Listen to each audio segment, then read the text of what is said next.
Hare Krishna. ISKCON Shri Shri Radha Govinda ಮಂದಿರ ಮಂಗಳೂರು ಆಯೋಜಿಸಿದಂತ ಶ್ರೀ ಚೈತನ್ಯ ಚರಿತಾಮೃತ ತರಗತಿಗೆ ತಮ್ಮೆಲ್ಲರಿಗೂ ಕೂಡ ಸ್ವಾಗತ.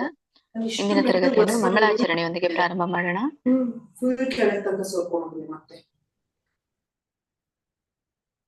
ಎಲ್ರು ನನ್ನೊಂದಿಗೆ ಪ್ರಾರ್ಥನೆಯನ್ನ ಮಾಡಿ ಮ್ಯೂಟ್ ನಲ್ಲಿ ಇದ್ಕೊಂಡು.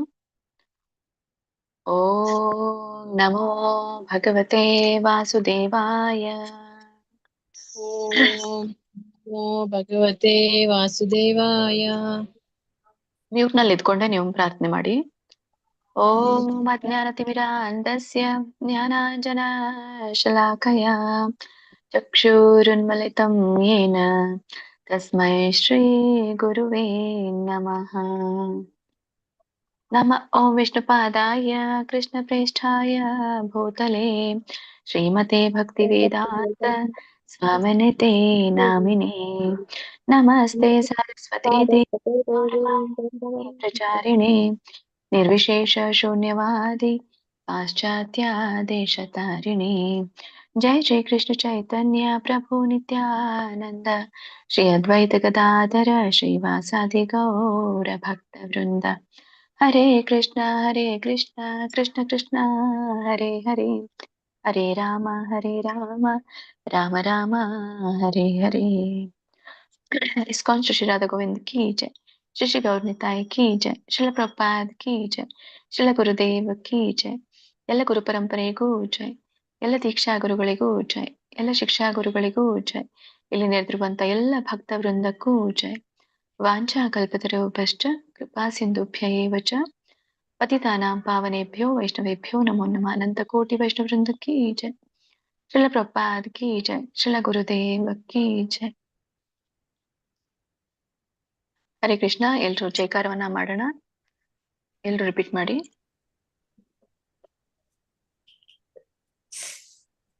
जय जय श्री चैतन्य जय नित्यानंद. जय जय श्री चैतन्य जय नित्यानंद. जय अद्वैत चंद्र जय गौर भक्त वृंद. जय अद्वैत चंद्र जय गौर भक्त वृंद. जय जय श्री चैतन्य जय नित्यानंद. जय जय श्री चैतन्य जय नित्यानंद. जय अद्वैत चंद्र जय गौर भक्त वृंद. जय अद्वैत चंद्र जय गौर भक्त वृंद. जय जय श्री चैतन्य जय नित्यानंद. जय जय श्री चैतन्य जय नित्यानंद. जय अद्वैत चंद्र जय गौर भक्त वृंद. जय अद्वैत चंद्र जय गौर भक्त वृंद. ಹರೇ ಕೃಷ್ಣ. ಧನ್ಯವಾದಗಳು ಎಲ್ರಿಗೂ. ಪ್ರಾರಂಭ ಮಾಡೋಣ. ಇವತ್ತಿನ ಒಂದು ಶ್ಲೋಕನ ಪ್ರಾರಂಭ ಮಾಡೋಕ್ಕಿಂತ ಮುಂಚೆ ನಿನ್ನೆ ತರಗತಿಯಲ್ಲಿ ಯಾವ ಒಂದು ಶ್ಲೋಕದ ಕುರಿತಾಗಿ ನಾವು ತಿಳಿದುಕೊಂಡ್ವಿ ಅನ್ನೋದನ್ನ ನೋಡೋಣ.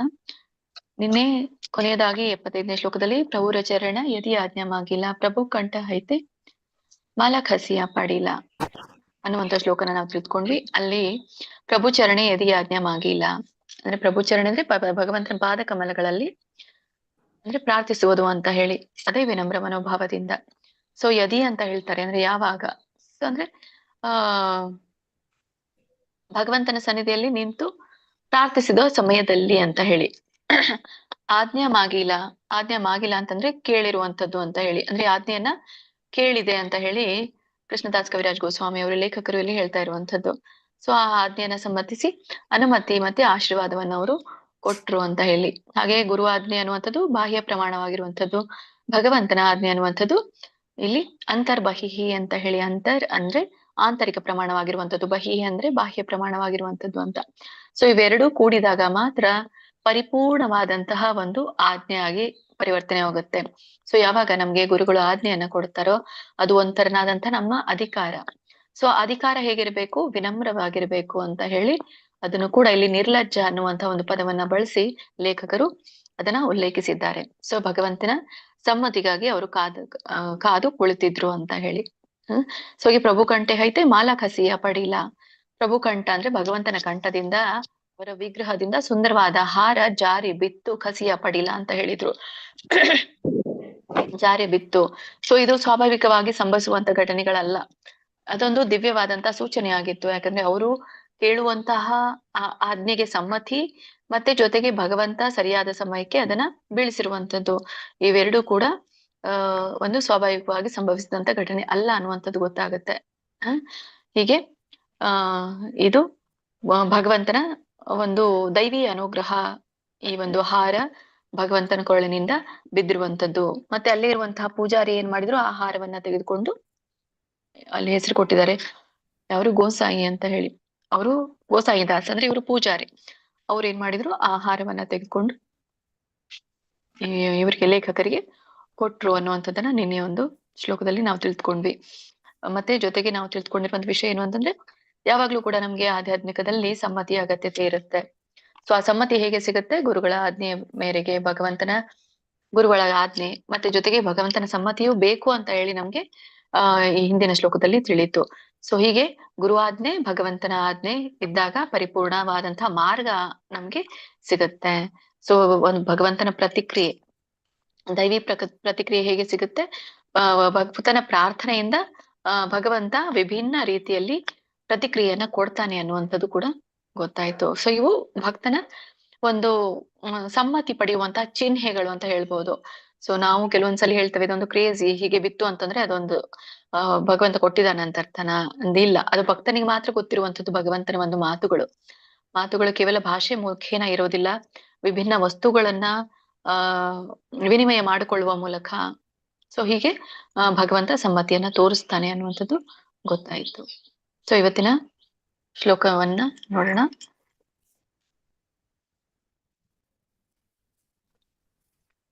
ಶ್ರೀ ಚೈತನ್ಯ ಚರಿತಾಮೃತ ಆದಿಲೀಲಾ ಅಧ್ಯಾಯ 8ರ 76ನೇ ಶ್ಲೋಕ. ಸಬ ವೈಷ್ಣವ ಗಣ ಹರಿಧ್ವನಿ ದಿಲ, ಗೋಸಾಯಿ ದಾಸ ಆನಿ ಮಾಲ ಮೋರಗಲೆ ದಿಲ. ಇನ್ನೊಮ್ಮೆ ಹೇಳ್ತೀನಿ. ಸಬ ವೈಷ್ಣವ ಗಣ ಹರಿಧ್ವನಿ ದಿಲ, ಗೋಸಾಯಿ ದಾಸ ಆನಿ ಮಾಲ ಮೋರಗಲೆ ದಿಲ. ಪ್ರಭಾವತಿ ಮಾತಾಜಿ ಓದ್ತೀನಿ ಮಾತಾಜಿ. ಶ್ಲೋಕ 76. ಸಬ ವೈಷ್ಣವ ಗಣ ಹರಿ ಧ್ವನಿ ದಿಲ, ಗೋಸಾಯಿ ದಾಸ ನಿಮಲ ಮೊರಗಲೆ ದಿಲ.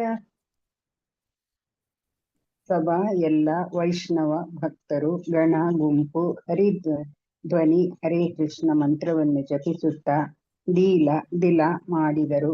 ಗೋಸಾಯಿ ದಾಸ ಎನ್ನುವ ಹೆಸರಿನ ಆನಿ ತಂದು, ಮಾಲ ಹೂವಿನ ಹಾರವನ್ನು, ಮೋರ ನನ್ನ ಗಲೆ ಕೊರಳಿಗೆ, ದಿಲ ಹಾಕಿದರು. ಅನುವಾದ.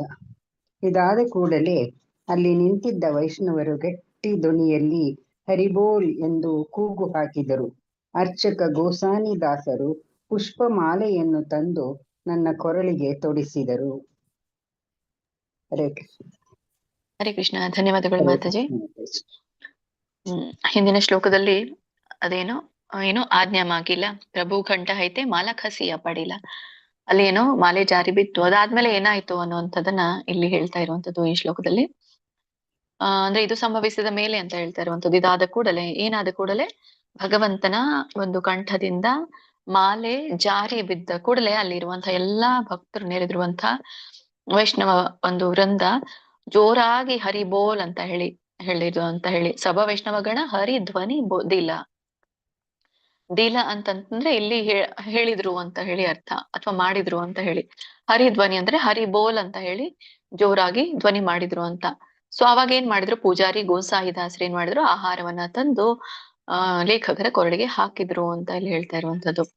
ಇಲ್ಲಿ ವೈಷ್ಣವರ ಒಂದು ಸಂತೋಷದ ಪ್ರತಿಕ್ರಿಯೆ ಹೇಗೆ ಇತ್ತು ಅಂತ ಹೇಳಿ ಗೊತ್ತಾಗತ್ತೆ. ಭಗವಂತನ ಒಂದು ಪ್ರತಿಕ್ರಿಯೆ ಜೊತೆಗೆ ಅಲ್ಲಿ ನೆರೆದಿರುವಂತ ವೈಷ್ಣವರ ಒಂದು ಪ್ರತಿಕ್ರಿಯೆ. ಸಭ ವೈಷ್ಣವಗಣ ಅಂತಂದ್ರೆ ಇಲ್ಲಿ ಎಲ್ಲ ಭಕ್ತರಿಗೆ ಹೇಳ್ತಾ ಇರುವಂತದ್ದು, ಜೊತೆಗೆ ಪೂಜಾರಿಗಳು ಕೂಡ ಅಲ್ಲಿ ಇದ್ರು, ಇವರು ಲೇಖಕರು ಕೂಡ ಅಲ್ಲಿ ಇದ್ರು ಅಂತ ಹೇಳಿ. ಸೊ ಆ ಮಾಲೆಯನ್ನ ಬಿದ್ದದನ್ನ ನೋಡಿ ಅವರು ಭಗವಂತನ ನಾಮವನ್ನ ಸ್ಮರಿಸಿದ್ರು ಅಂತ. ಇಲ್ಲಿ ಮಹತ್ವದ ವಿಷಯವನ್ನ ನಾವು ತಿಳ್ಕೊಳ್ಬೇಕಾಗಿರೋದು ಏನು ಅಂತಂದ್ರೆ, ಈ ಹರಿಧ್ವನಿ ಅನ್ನುವಂಥದ್ದು ಭಗವಂತನ ಪ್ರತಿಕ್ರಿಯೆ ಆದ್ಮೇಲೆ ಕೊಟ್ಟಿರುವಂತಹ ಹರಿಧ್ವನಿಯ ವಿಶೇಷತೆ ಅಂತ ಹೇಳಿ. ಹರಿಧ್ವನಿ ಇದು ಒಂದು ಜಪ. ಭಗವಂತನನ್ನ ಸ್ತುತಿಸಿ ಭಗವಂತ ಕೊಟ್ಟಿರುವಂತಹ ಕ್ರಿಯೆಗೆ ಭಕ್ತರು ತಾವು ತೋರಿಸ್ತಾ ಇರುವಂತಹ ಒಂದು ಕೃತಜ್ಞತೆಯ ಅರ್ಪಣೆ ಅಂತ ಹೇಳ್ತೇವೆ. ಸೊ ಭಕ್ತರು ಎಲ್ರೂ ಕೂಡ ಹೇಳ್ತಾರೆ ಹರಿ ಬೋಲ್ ಅಂತ ಹೇಳಿದಾಗ ಇದು ಒಂದು ಏಕತೆ ಮಹತ್ವನ ಕೂಡ ಹೇಳುತ್ತೆ. ಮತ್ತೆ ಜೊತೆಗೆ ಮಂಗಳಕರವಾದಂತಹ ಘಟನೆ ನಡೆದಾಗ, ಶುಭ ಘಟನೆ ನಡೆದಾಗ, ಅಥವಾ ಒಳ್ಳೆ ವಿಷಯವನ್ನ ನಾವು ಕೇಳಿದಾಗ ಏನ್ ಹೇಳ್ತಾರೆ ಎಲ್ಲರ ವೈಷ್ಣವರು ಹರಿ ಬೋಲ್ ಧ್ವನಿಯನ್ನ ಹೇಳ್ತಾರೆ. ಸೊ ಈ ಹರಿಧ್ವನಿ ಅನ್ನುವಂಥದ್ದು ಒಂದು ಆಧ್ಯಾತ್ಮಿಕ ವಾತಾವರಣವನ್ನ ನಿರ್ಮಾಣ ಮಾಡುತ್ತೆ. ಮತ್ತೆ ಆ ವಿಷಯವನ್ನ ಆಧ್ಯಾತ್ಮಿಕ ವಿಷಯವನ್ನಾಗಿ ಪರಿವರ್ತನೆಯನ್ನ ಮಾಡುತ್ತೆ ಅಂತ ಹೇಳಿ ಇದು ಒಂಥರನಾದಂತಹ ಹರಿಬೋಲ್ ಅನ್ನುವಂಥದ್ದು ಒಂದು ಸಂಕೀರ್ತನೆ, ಒಂದು ರೂಪ ಅಂತ. ಮತ್ತೆ ಇಲ್ಲಿ ಎರಡನೇ ಒಂದು ಚರಣದಲ್ಲಿ ಗೋಸಾಯಿ ದಾಸಾನಿ ಮಾಲಾ ಮೋರಗಾಲೆ ದಿಲ, ಮಾಲಾ ಮೋರೆಗಾಲೆ ದಿಲ, ಮಾಲೆಯನ್ನ ನನ್ನ ಕೊರಳಿಗೆ ಕೊಟ್ರು ಅಂತ ಹಾರದ ವನ್ನ ಅರ್ಪಣೆ ಮಾಡಿದ್ರು ಅಂತ. ಸೊ ಈ ಹಾರ ಯಾರಿಗಾಗಿ ಬಿದ್ದಿತ್ತು? ಯಾಕಂದ್ರೆ ತುಂಬಾ ಜನರು ಅಲ್ಲಿ ನೆರೆದಿದ್ರಲ್ಲ. ಸೊ ಅವ್ರು ಹೇಳ್ಬೋದಲ್ಲ ಉಳ್ದವ್ರಿಗೇನು ಇದು ಬಿದ್ದಿರ್ಬೋದು ಹಾರ ಅಂತ. ಯಾಕಂದ್ರೆ ಸುಮಾರು ಜನರು ಆ ವಿಗ್ರಹವನ್ನ ವೀಕ್ಷಣೆಯನ್ನ ಮಾಡ್ತಾ ಇರ್ತಾರೆ. ಬಟ್ ಆ ಒಂದು ಸಮಯದಲ್ಲಿ ಲೇಖಕರು ವಿಗ್ರಹದ ಮುಂದೆ ನಿಂತ್ಕೊಂಡು ಈ ಗೋಸಾಯಿ ಪೂಜಾರಿ ಅವರಿಗೆ ಪೂಜೆಯನ್ನ ಮಾಡ್ಲಿಕ್ಕೆ ಹೇಳಿದಾಗ ಅದರ ಅರ್ಥ ಅಧಿಕೃತವಾಗಿ ಅದು ಲೇಖಕರಿಗೆ ಬಿದ್ದಿರುವಂತದ್ದು ಅಂತ ಹೇಳಿ ಗೊತ್ತಾಗುತ್ತೆ. ಹೀಗೆ ಅಧಿಕೃತ ಇವರು ಸೇವಕರಾಗಿರೋದ್ರಿಂದ ಆ ಸೇವೆ ವೇಳೆಯಲ್ಲಿ ಬಿದ್ದಂತಹ ಹಾರ ಅಧಿಕೃತ ಭಕ್ತರಿಗೇನೆ ಹೋಗ್ಬೇಕು ಅಂತ ಹೇಳಿ. ಸೊ ಆನಿ ಅಂತ ಇಲ್ಲಿ ಹೇಳ್ತಾರೆ. ಅದು ಹಾರವನ್ನ ತಂದು, ಆನಿ ಅಂದ್ರೆ ತಂದು ಅವರು ಮಾಲಾ ಮೋರೆಗಲೆ ದಿಲ ಅಂದ್ರೆ ಈ ಕವಿರಾಜ ಗೋಸ್ವಾಮಿ ಅವ್ರ ಕೊರಳಿನಲ್ಲಿ ಹಾಕಿದ್ರು ಅನ್ನುವಂಥದ್ದನ್ನ ಹೇಳ್ತಾರೆ. ಅಂದ್ರೆ ಭಗವಂತನ ಅನುಗ್ರಹವನ್ನ ಹೇಗೆ ನೇರವಾಗಿ ಪೂಜಾರಿಯವರು ಅನುಗ್ರಹಿಸಿದ್ರು ಅನ್ನೋದು ಗೊತ್ತಾಗುತ್ತೆ. ಈ ಹಾರ ಬೀಳುವಂಥದ್ದು ಮತ್ತೆ ಆ ಹಾರವನ್ನ ಹಾಕುವಂಥದ್ದು ಅನ್ನುವಂಥದ್ದು ಇಲ್ಲಿ ದೈವಿಕ ಅನುಗ್ರಹ ಸಂಪೂರ್ಣವಾಗಿ ಸಿಕ್ತು ಅಂತ ಹೇಳಿ ಈಗಾಗಲೇ ಹೇಳಿರೋ ಹಾಗೆ ಪರಿಪೂರ್ಣತೆ ಅನ್ನುವಂಥದ್ದು ಹೇಗೆ ಆಜ್ಞೆಯ ಪರಿಪೂರ್ಣತೆ ಯಾವಾಗ ಸಿಗುತ್ತೆ? ಗುರು ಆಜ್ಞೆ ಪ್ಲಸ್ ಭಗವಂತನ ಆಜ್ಞೆ ಎರಡು ಕೂಡಿದಾಗ ಪರಿಪೂರ್ಣ ಆಜ್ಞೆ ಆಗತ್ತೆ. ಇಲ್ಲಿನೂ ಕೂಡ ಎರಡು ಹಂತದ ಒಂದು ಪ್ರತಿಕ್ರಿಯೆನ ನಾವು ನೋಡ್ತೇವೆ. ಇಲ್ಲಿ ದೈವಿ ಅನುಗ್ರಹ ಪರಿಪೂರ್ಣ ಆಗಿತ್ತು. ಹೇಗೆ? ಭಗವಂತನಿಂದ ಹಾರ ಬೀಳುವಂಥದ್ದು ಅಂತ ಭಗವಂತ ಸಮ್ಮತಿಯನ್ನ ಕೊಟ್ಟ. ಸೊ ಸಮ್ಮತಿ ಕೊಟ್ಟಾಗ ಪೂಜಾರಿ ಹಾರವನ್ನ ತಂದು ಹಾಕಿದ. ಅಂದ್ರೆ ಪೂಜಾರಿ ಏನಾದ್ರು ಇಲ್ಲಿ ಒಂದು ಮಾಧ್ಯಮ ಆದ್ರು. ಭಗವಂತ ಮತ್ತೆ ಭಕ್ತನ ಮಧ್ಯದಲ್ಲಿ ಇರುವಂತಹ ಒಂದು ಮಾಧ್ಯಮ. ಹೀಗೆ ಪೂಜಾರಿ ಭಗವಂತನ ಒಂದು ಪ್ರತಿನಿಧಿ ಆದ ಹಾಗೆ ಅಲ್ಲಿ ಅಂತ. ಈಗ ನಾವು ಗುರು ಅಂತ ಹೇಳ್ತೇವೆ. ಆದ್ರೆ ಭಗವಂತನ ಮತ್ತೆ ಭಕ್ತನ ಮಧ್ಯದಲ್ಲಿ ಪೂಜಾರಿಯಲ್ಲಿ ಸಮಯದಲ್ಲಿ ಇದ್ದ ಕಾರಣದಿಂದ ಪೂಜಾರಿ ಒಂದು ಪ್ರತಿನಿಧಿಯಾಗಿ ಕಾರ್ಯವನ್ನ ಇಲ್ಲಿ ನಿರ್ವಹಿಸ್ತಾರೆ. ಭಗವಂತ ಆಜ್ಞೆಯನ್ನ ನೀಡಿದ. ಅದಾದ್ಮೇಲೆ ಹರಿಧ್ವನಿ ಸಾಮೂಹಿಕವಾಗಿ ಬಂತು. ಇದೊಂದು ಸಾಕ್ಷ್ಯ ಪ್ರಮಾಣ. ಎಲ್ಲ ಭಕ್ತರು ಈ ದಿವ್ಯ ಘಟನೆಯನ್ನ ದಿವ್ಯ ಘಟನೆಗೆ ಸಾಕ್ಷಿ ಆದ್ರು ಅನ್ನುವಂಥದ್ದನ್ನ.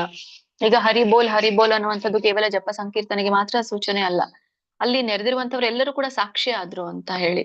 ಹೀಗಾಗಿ ಒಂದು ಮದುವೆಯಲ್ಲಿ ಅಕ್ಷತೆ ಕಾಳನ್ನ ಹಾಕಿ ಎಲ್ಲ ಬಂದಂತಹ ಬಂಧು ಬಳಗ ಹೇಗೆ ಸಾಕ್ಷಿ ಆಗಿರುತ್ತೋ ಹಾಗೇನೆ ಆ ನಡೆದಂತಹ ಒಂದು ದಿವ್ಯ ಘಟನೆಗೆ ಅಲ್ಲಿ ಇದ್ದಂತಹ ಎಲ್ಲ ಭಕ್ತರು ಹರಿಬೋಲ್ ಅನ್ನುವಂಥದ್ ಮೂಲಕ ನಾನು ಸಾಕ್ಷಿ ಆಗಿದ್ದೀನಿ ಅನ್ನುವಂಥದ್ದನ್ನ ಅಲ್ಲಿ ಸೂಚಿಸುತ್ತೆ ಅಂತ. ಅದೊಂದು ಆನಂದದ ಸಮಯ, ಪ್ರೇರಣೆಯ ಸಮಯ ಅಂತ. ಸೊ ನಾವು ಈ ಒಂದು ಶ್ಲೋಕದಿಂದ ಅರ್ಥ ಮಾಡ್ಕೊಳ್ಳೋದು ಏನು ಅಂತಂದ್ರೆ ಯಾವ್ಯಾವ ತತ್ವಗಳನ್ನ ನಾವು ಇದನ್ನ ಈ ಒಂದು 76ನೇ ಶ್ಲೋಕದಿಂದ ತಿಳ್ಕೊಳ್ಬಹುದು ಅಂತಂದ್ರೆ ಭಗವಂತನ ಅನುಗ್ರಹದ ಸ್ವೀಕಾರ ಹೇಗೆ ಅದನ್ನ ಯಾವಾಗ್ಲೂ ಕೂಡ ಭಗವಂತ ಕರುಣೆಯಿಂದ ನೀಡಿದಾಗ ಭಕ್ತ ಅದನ್ನ ಹೇಗೆ ಸ್ವೀಕರಿಸಬೇಕು? ಭಕ್ತಿಯಿಂದ ಸ್ವೀಕರಿಸಬೇಕು. ಸೊ ಅದನ್ನ ಅಧಿಕೃತ ಮಾಧ್ಯಮದ ಮೂಲಕ ಕೂಡ ಸ್ವೀಕರಿಸಬೇಕು ಅನ್ನುವಂಥದ್ದು ಗೊತ್ತಾಯ್ತು. ಸೊ ಭಗವಂತ ಕರುಣೆ ಕೊಟ್ಟ ಅದನ್ನ ಲೇಖಕರು ಹೇಗೆ ಸ್ವೀಕರಿಸಿದ್ರು? ತುಂಬಾ ಭಕ್ತಿಯಿಂದ ಸ್ವೀಕರಿಸಿದ್ರು. ಮತ್ತೆ ಅದನ್ನ ಕೊಟ್ಟವ್ರು ಯಾರು? ಅಲ್ಲಿ ಇರುವಂತಹ ಅಧಿಕೃತ ಮಾಧ್ಯಮ ಆಗಿರುವಂತಹ ಈ ಪೂಜಾರಿಯವರು ಭಗವಂತನ ಪ್ರತಿನಿಧಿಯಾಗಿ ಆ ಒಂದು ಕರುಣೆನ ಅವರು ಕೊಟ್ರು. ಸೊ ಇಲ್ಲಿ ಈ ಸ್ವೀಕಾರ, ಎರಡು ಸ್ವೀಕಾರ ಅಂದ್ರೆ ಪೂಜಾರಿಯದಾಗಿರ್ಬಹುದು ಅಥವಾ ಲೇಖಕರದಾಗಿರ್ಬಹುದು, ಈ ಇಬ್ಬರು ಜನರ ಒಂದು ಸ್ವೀಕಾರದಲ್ಲಿ ನಮ್ರತೆ ಅನ್ನುವಂಥದ್ದು ಕೂಡಿತ್ತು ಅಂತ. ಅದಾದ ಮೇಲೆ ಅಲ್ಲಿರುವಂತಹ ಒಂದು ಸಾಕ್ಷಿ ಪ್ರಮಾಣ. ಅಲ್ಲಿ ನಾವು ಹೋದಾಗ ಏಕಾಂತವಾದಂತಹ ಭಕ್ತಿ ಅಷ್ಟೇ ಮುಖ್ಯವಲ್ಲ, ಸಾಮೂಹಿಕ ಭಕ್ತಿಯು ಕೂಡ ಅಷ್ಟೇ ಮುಖ್ಯ. ನಾವು ಹೋಗ್ತೀವಿ ಭಗವಂತನ ಜೊತೆಗೆ ಸಂಪರ್ಕ ಮಾಡ್ಕೊಳ್ತೀವಿ ಅಂತಂದ್ರೆ ಭಗವಂತನ ಜೊತೆಗೆ ನಾವು ಮಾತಾಡ್ತೀವಿ, ಭಗವಂತ ನಮ್ ಜೊತೆಗೆ ಪ್ರತಿಕ್ರಿಯೆ ಕೊಡ್ತಾನೆ, ಅದಷ್ಟೇ ಮುಖ್ಯವಾಗಿಲ್ಲ, ಅಲ್ಲಿ ಇರುವಂತಹ ಭಕ್ತಗಳನ್ನು ಕೂಡ ಮುಖ್ಯವಾಗಿರುವಂತದ್ದು ಅನ್ನೋದು ಇಲ್ಲಿ ನಮ್ಗೆ ಗೊತ್ತಾಗತ್ತೆ. ಅಂದ್ರೆ ಏಕಾಂತ ಭಕ್ತಿ ಅಷ್ಟೇ ಮುಖ್ಯ ಅಲ್ಲ, ಸಾಮೂಹಿಕವಾದಂತಹ ಭಕ್ತಿಯೂ ಮುಖ್ಯ. ಯಾಕೆಂದ್ರೆ ಆ ಒಂದು ದೈವಿ ಘಟನೆ ಏನು ಅಲ್ಲಿ ಅನುಗ್ರಹ ನಡೀತೋ ಅದಕ್ಕೆ ಸಾಕ್ಷಿ ಆಗಿರುವಂತದ್ದು ಎಲ್ರು ಕೂಡ ಭಕ್ತರು. ಹಾಗಾಗಿ ಸಾಮೂಹಿಕ ಕೀರ್ತನೆ ಅನ್ನುವಂಥದ್ದು ಅಥವಾ ಆ ಹರಿಬೋಲ್ ಅನ್ನುವಂತಹ ಒಂದು ಭಗವಂತನ ಜಪ ಹೆಚ್ಚು ಶಕ್ತಿಯುತವಾಗಿತ್ತು ಅಂತ. ಹೀಗೆ ಈ ದೇವಾಲಯದ ಒಂದು ಸಾನ್ನಿಧ್ಯದಲ್ಲಿ ಭಗವಂತ ಸಾಕ್ಷಾತ್ ಲೇಖಕರಿಗೆ ಅನುಗ್ರಹವನ್ನ ಕೊಟ್ರು.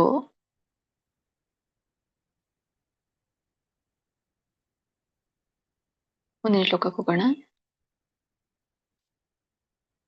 ಶ್ರೀ ಚೈತನ್ಯ ಚರಿತಾಮೃತ ಆದಿಲೀಲಾ ಅಧ್ಯಾಯ 8 27ನೇ ಶ್ಲೋಕ. ಆಜ್ಞಾಮಾಲಾಪಾಯ ಆಮಾರಹ ಇಲ ಆನಂದ ತಾಹಾಂಗ ಕರಿನೋ ಯೇ ಈ ಗ್ರಂಥೇರ ಆರಂಭ. ಇನ್ನೊಂದ್ಸಲ ಹೇಳ್ತೀನಿ. ಆಜ್ಞಾಮಾಲಾಪಾಯ ಆಮಾರಹ ಇಲ ಆನಂದ ತಾಹಾಂಗ ಕರಿನೋ ಯೇ ಈ ಗ್ರಂಥೇರ ಆರಂಭ. ಪ್ರೇಮರಾಘವ ಮಾತಾಜಿ. ಶ್ಲೋಕ 27. ಆಜ್ಞಾಮಾಲಾಪಾಯ ಆಮಾರಹ ಇಲ ಆನಂದ ತಾಹಾಂಗ ಯೇ ಈ ಗ್ರಂಥೇರ ಆರಂಭ. ಆಜ್ಞಾಮಾಲ ಆಜ್ಞೆ ಎಂಬ ಹಾರವನ್ನು ಪಾಣ್ಯ ಸ್ವೀಕರಿಸಿ ಆಮಾರ ನನ್ನ ಹಾ ಇಲ್ಲ ಆಯಿತು ಆನಂದ ಬಹಳ ಸಂತೋಷ ತಾಹಾಜ್ಞ ಅಲ್ಲೇ ಆಗಲೇ ಪ್ರಯತ್ನಿಸಿದೆ ಈ ಗ್ರಂಥೇರ ಶ್ರೀ ಚೈತನ್ಯ ಚರಿತಾಮೃತದ ಆರಂಭ ಮೊದಲು ಮಾಡುವುದು. ಅನುವಾದ. ಭಗವಂತನ ಆಜ್ಞಾ ಸೂಚಕವಾಗಿದ್ದ ಹಾರವನ್ನು ಸ್ವೀಕರಿಸಿ ನಾನು ಬಹು ಸಂಭ್ರಮ ಪಟ್ಟೆನು. ಅಲ್ಲೇ ಆಗಲೇ ಈ ಕೃತಿಯನ್ನು ರಚಿಸಲು ಪ್ರಾರಂಭಿಸಿದೆನು. ಧನ್ಯವಾದಗಳು. ಹರೇ ಕೃಷ್ಣ. ಧನ್ಯವಾದಗಳು ಮಾತಾಜಿ. ಸೊ ಇಲ್ಲಿ ಭಗವಂತನ ಒಂದು ಆಜ್ಞೆಯ ಸಂಕೇತವಾಗಿ ಆಹಾರವನ್ನ ನಾನು ಪಡೆದೆ ಅಂತ ಹೇಳಿ ಲೇಖಕರು ಹೇಳ್ತಾ ಇರುವಂತದ್ದು. ಆಹಾರವನ್ನ ಪಡೆದು ನನಗೆ ತುಂಬಾ ಆನಂದ ಆಯಿತು. ಅಲ್ಲಿಯೇ ಅಂತಂದ್ರೆ ಅವ್ರು ಎಲ್ಲಿದ್ರು? ಮದನ ಮೋಹನ ದೇವಾಲಯದಲ್ಲಿ ಇದ್ರು. ಮದನ ಮೋಹನ ದೇವಾಲಯದಲ್ಲಿ ಈ ಗ್ರಂಥವನ್ನ ಬರೀಲಿಕ್ಕೆ ಪ್ರಾರಂಭಿಸಿದ್ರು ಅನ್ನುವಂಥದ್ದು ನೋಡಿ ಅವರು ಸಮಯನೇ ತೆಗೆದುಕೊಳ್ಳಿಲ್ಲ. ಆ ಒಂದು ಭಕ್ತರ ಹರಿಬೋಲ್ ಅನ್ನುವಂತಹ ಒಂದು ಉಚ್ಚಾರ ಕೇಳಿದ ಕ್ಷಣ, ಆ ಶಬ್ದ ಕೇಳಿದ ಕ್ಷಣ ಅವರು ನಾನ್ ಮನೆಗೆ ಹೋಗಿ ಬರೀತೀರಿ ಅನ್ನುವಂಥದ್ದು ಡಿಲೇನೇ ಇರ್ಲಿಲ್ಲ. ಅವರು ಅಲ್ಲೇ ಟೆಂಪಲ್ ನಲ್ಲೇನೆ ಆ ಗ್ರಂಥವನ್ನ ಬರೀಲಿಕ್ಕೆ ಪ್ರಾರಂಭಿಸಿದ್ರು ಅನ್ನೋದನ್ನ ಹೇಳ್ತಾರೆ. ಶ್ಲೋಕದಲ್ಲಿ ಆಜ್ಞಾಮಾಲಾ ಪಾಯ ಅಂತ ಆಜ್ಞಾ ಹಾರದ ಮೂಲಕ ಸ್ವೀಕಾರ ಆಯಿತು ಅನ್ನೋದನ್ನ ಹೇಳ್ತಾರೆ. ಆಜ್ಞಾಮಾಲಾ ಅಂತ ಇಲ್ಲಿ ಹೇಳ್ತಾ ಇರುವಂತದ್ದು ಇದು ಕೇವಲ ಒಂದು ಸಾಮಾನ್ಯ ಹಾರ ಅಲ್ಲ ಅಂತ ಹೇಳಿ ಲೇಖಕರು ಬರೀ ಹೇಳ್ತಾ ಇರುವಂತದ್ದು. ಇದು ಭಗವಂತನ ಒಂದು ಆಜ್ಞೆಯ ಪ್ರತಿನಿಧಿ ಅಂತ ಇಲ್ಲಿ ಹೇಳ್ತಾರೆ. ಆಜ್ಞೆ ಅಂದ್ರೆ ಆಜ್ಞಾ, ಮಾಲಾ ಅಂದ್ರೆ ಹಾರ. ಅಂದ್ರೆ ಆಜ್ಞೆಯ ಮಾಲೆ ನನ್ಗೆ ಭಗವಂತ ಸಮ್ಮತಿ ರೂಪದಲ್ಲಿ ಕೊಟ್ಟ ಅಂತ ಹೇಳಿ. ಪಾಯ ಅಂತಂದ್ರೆ ನಾನು ಅದನ್ನ ಸ್ವೀಕರಿಸಿದೆ ಅನ್ನೋದನ್ನ ಹೇಳ್ತಾರೆ. ಆಜ್ಞಾ ಮಾಲೆಯ ಒಂದು ವಿಶೇಷತೆ ಏನು ಅಂದ್ರೆ ಈಗಾಗಲೇ ಹಿಂದಿನ ಶ್ಲೋಕದಲ್ಲಿ ಇರುವಂತದ್ದು ಒಂದು ಭಗವಂತನ ಕಂಠ, ದೈವಿ ಸಮ್ಮತಿ ಮತ್ತೆ ಗುರು ಕೃಷ್ಣ ಇಬ್ಬರ ಒಂದು ಸಮ್ಮತಿ ಇಲ್ಲಿ ನಮ್ಗೆ ಗೋಚರ ಆಗತ್ತೆ. 2ನೇ ಲೈನಲ್ಲಿ ಇದು 2ನೇ ಒಂದು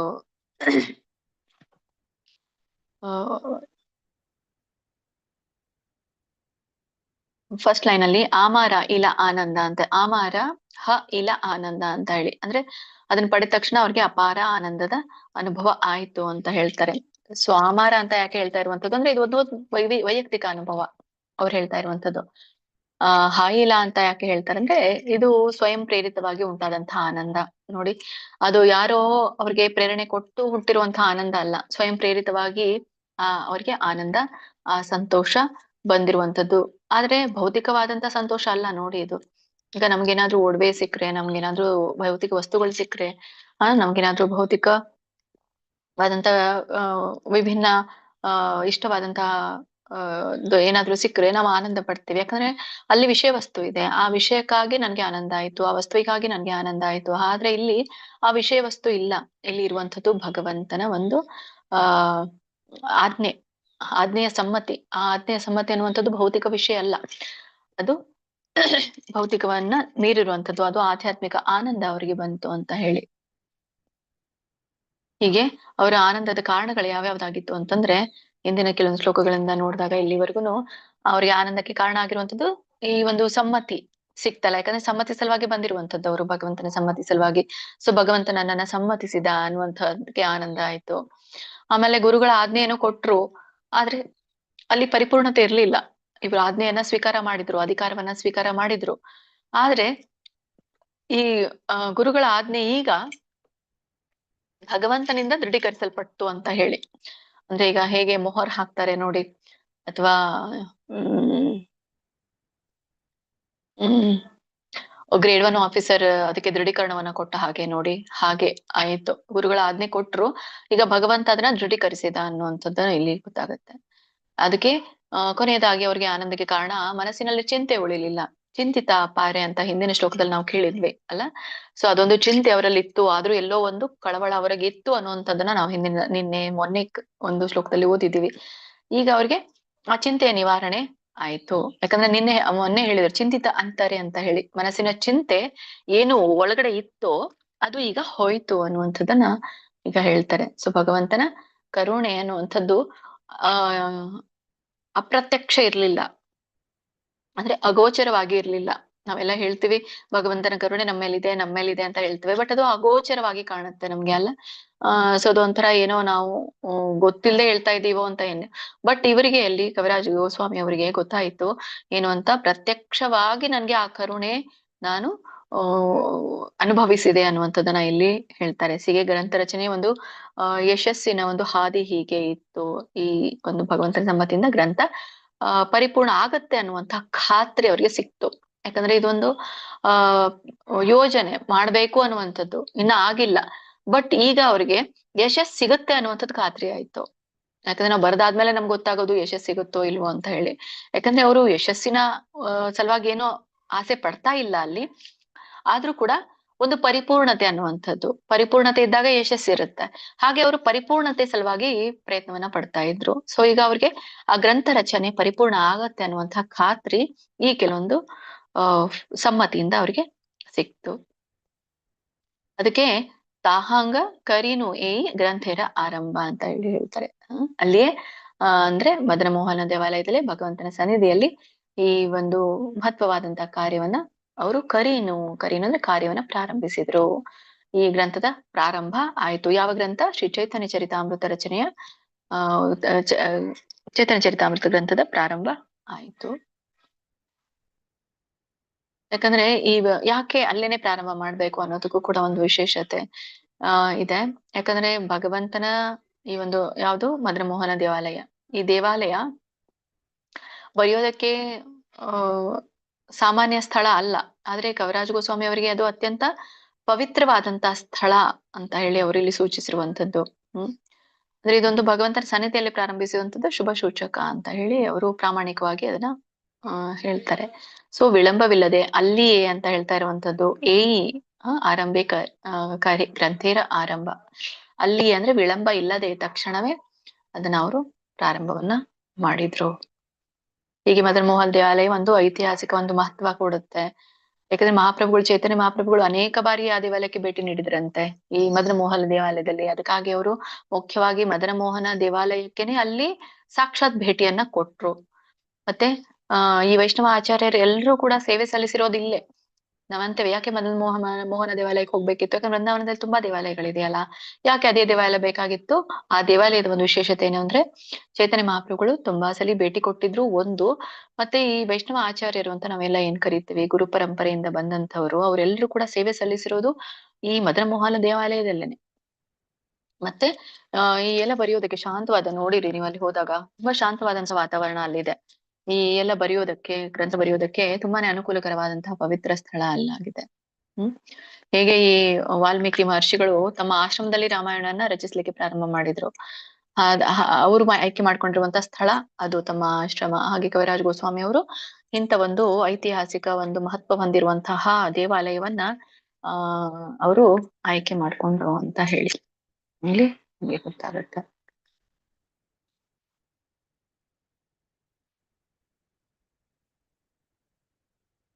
ಇಲ್ಲಿ ಆನಂದ ಅನ್ನುವಂತಹ ಪದವನ್ನು ಕೂಡ ನೀವು ನೋಡಿ, ಗ್ರಂಥೇರ ಆರಂಭ ಆನಂದ ಅಂತ ಹೇಳಿ ಇಲ್ಲಿ ಪದ. ಆನಂದ ಆಮಾರ ಇಲ್ಲ ಆನಂದ. ಈಗ ಆನಂದ ಅನ್ನುವಂಥದ್ದು ಆಧ್ಯಾತ್ಮಿಕ ಆನಂದ ಅಂತ ಈಗಾಗ್ಲೇ ಹೇಳಿದ್ವಿ. ಈ ಆಧ್ಯಾತ್ಮಿಕ ಆನಂದದಲ್ಲಿ ನಾವು ಎರಡು ತರನಾದಂತಹ ಆನಂದಗಳನ್ನ ನೋಡ್ತೇವೆ. ಆಧ್ಯಾತ್ಮಿಕ ಆನಂದದಲ್ಲಿ, ಭೌತಿಕ ಆನಂದದಲ್ಲಿ ಸುಮಾರು ತರನಾದಂತಹ ಆನಂದಗಳನ್ನ ನೋಡ್ತೇವೆ. ಆಧ್ಯಾತ್ಮಿಕ ಆನಂದದಲ್ಲಿ 2 ತರನಾದಂತಹ ಆನಂದ ಅಂದ್ರೆ ಒಂದು ಬ್ರಹ್ಮಾನಂದ, ಇನ್ನುವಂಥದ್ದು ಪರಮಾನಂದ ಅಂತ ಹೇಳಿ ಕರಿತೀವಿ. ಇದು ಆಧ್ಯಾತ್ಮಿಕ ಆನಂದಗಳು. ಬ್ರಹ್ಮಾನಂದ ಒಂದಾಯ್ತು, ಪರಮಾನಂದ ಆಯ್ತು ಅಂತ ಹೇಳಿ ಬಳಸ್ತಾರೆ ನೋಡಿ. ಯಾಕೆ ಬಳಸ್ತಾರೆ ಅಂದ್ರೆ, ಪರಮಾನಂದ ಅಂದ್ರೆ ಭಗವಂತನ ಕರುಣೆ ಅನುಭವಿಸಿದಾಗ ಉಂಟಾಗುವಂತ ಆನಂದಕ್ಕೆ ಪರಮಾನಂದ ಅಂತ ಹೇಳಿ ಕರೀತಾರೆ. ಸೊ ಇದು ಎಲ್ಲ ಭೌತಿಕವಾದಂತಹ ಏನೆಲ್ಲ ಕ್ಲೇಶಗಳಿದೆಯೋ, ಈ ದುಃಖಗಳಿದೆಯೋ, ಈ ಮೀರಿದಂತಹ ಆನಂದ ಇಲ್ಲಿ ಪರಮಾನಂದಕ್ಕೆ ಬಳಸ್ತಾರೆ. ಈ ಬ್ರಹ್ಮಾನಂದ ಪರಮಾನಂದ ಅನ್ನುವಂಥದ್ದಕ್ಕೆ ಬಳಸ್ತಾರೆ.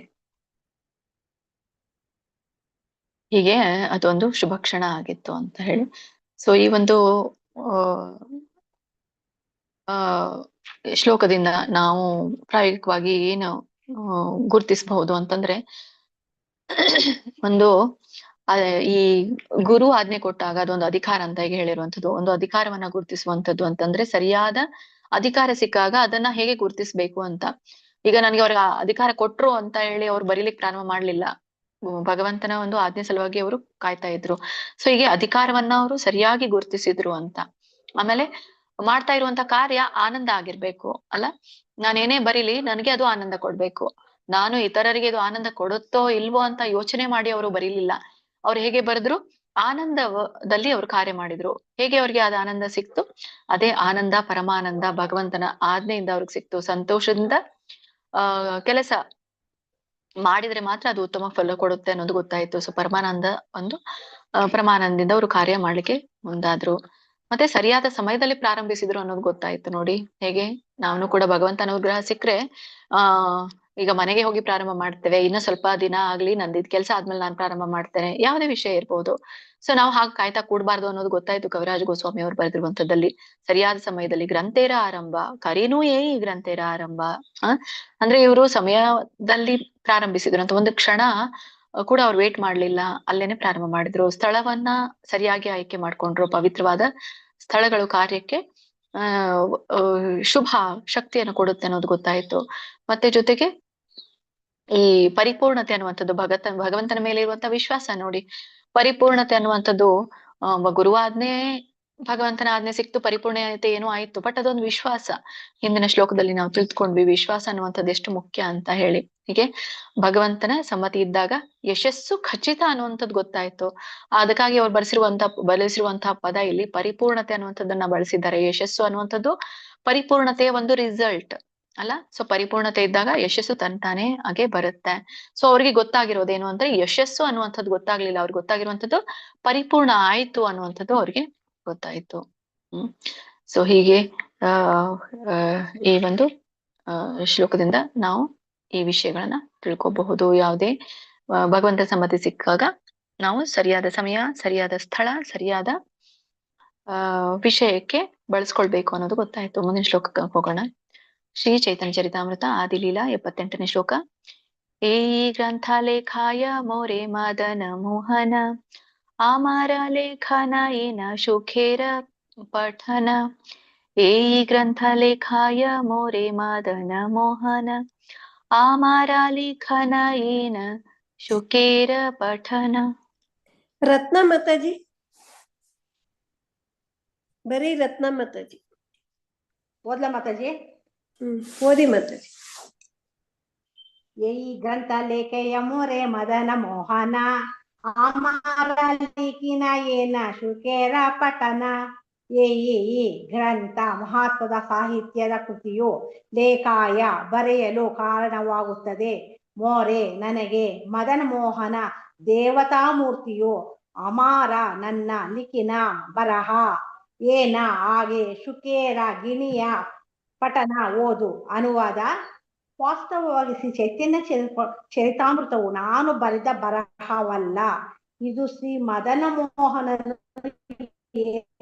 ಬರೆಸಿದ್ದು ನನ್ನ ಬರಹವು ನೀವು ಒಪ್ಪಿಸುವ ಪಾಠದಂತಿದೆ. ಭಾವಾರ್ಥ: ಶ್ರೀಲ ಪ್ರಭುಪಾದರಿಂದ ಶ್ರೀಲ ಪ್ರಭುಪಾದರಿಗೆ ಜಯವಾಗಲಿ. ಸಕಲ ಭಕ್ತರ ಮನೋಧರ್ಮವು ಈ ರೀತಿಯದಾಗಿರಬೇಕು. ದೇವೋತ್ತಮ ಪರಮ ಪುರುಷನು ಒಬ್ಬ ಭಕ್ತನನ್ನು ಗುರುತಿಸಿದಾಗ ಆ ಭಕ್ತನು ಭವಧಾಮಕ್ಕೆ ಹಿಂದಿರುವ ಬಗೆಗೆ ಅರಿಯುವ ಬುದ್ಧಿಯನ್ನು ಕೊಟ್ಟು ಮಾರ್ಗ ತೋರಿಸುತ್ತಾನೆ. ಈ ಮಾತಿಗೆ ಶ್ರೀಮದ್ ಭಗವದ್ಗೀತೆಯು 10.10 ದೃಢೀಕರಣವಿದೆ. ತೇಷಾಂ ಸತತಯುಕ್ತಾನಾಂ ಭಜತಾಂ ಪ್ರೀತಿಪೂರ್ವಕಂ ದದಾಮಿ ಬುದ್ಧಿಯೋಗಂ ತ್ವಂ ಯೇನ ಮಮ ಮಮ ಮುಪ್ಪಯಾಂತಿತೆ.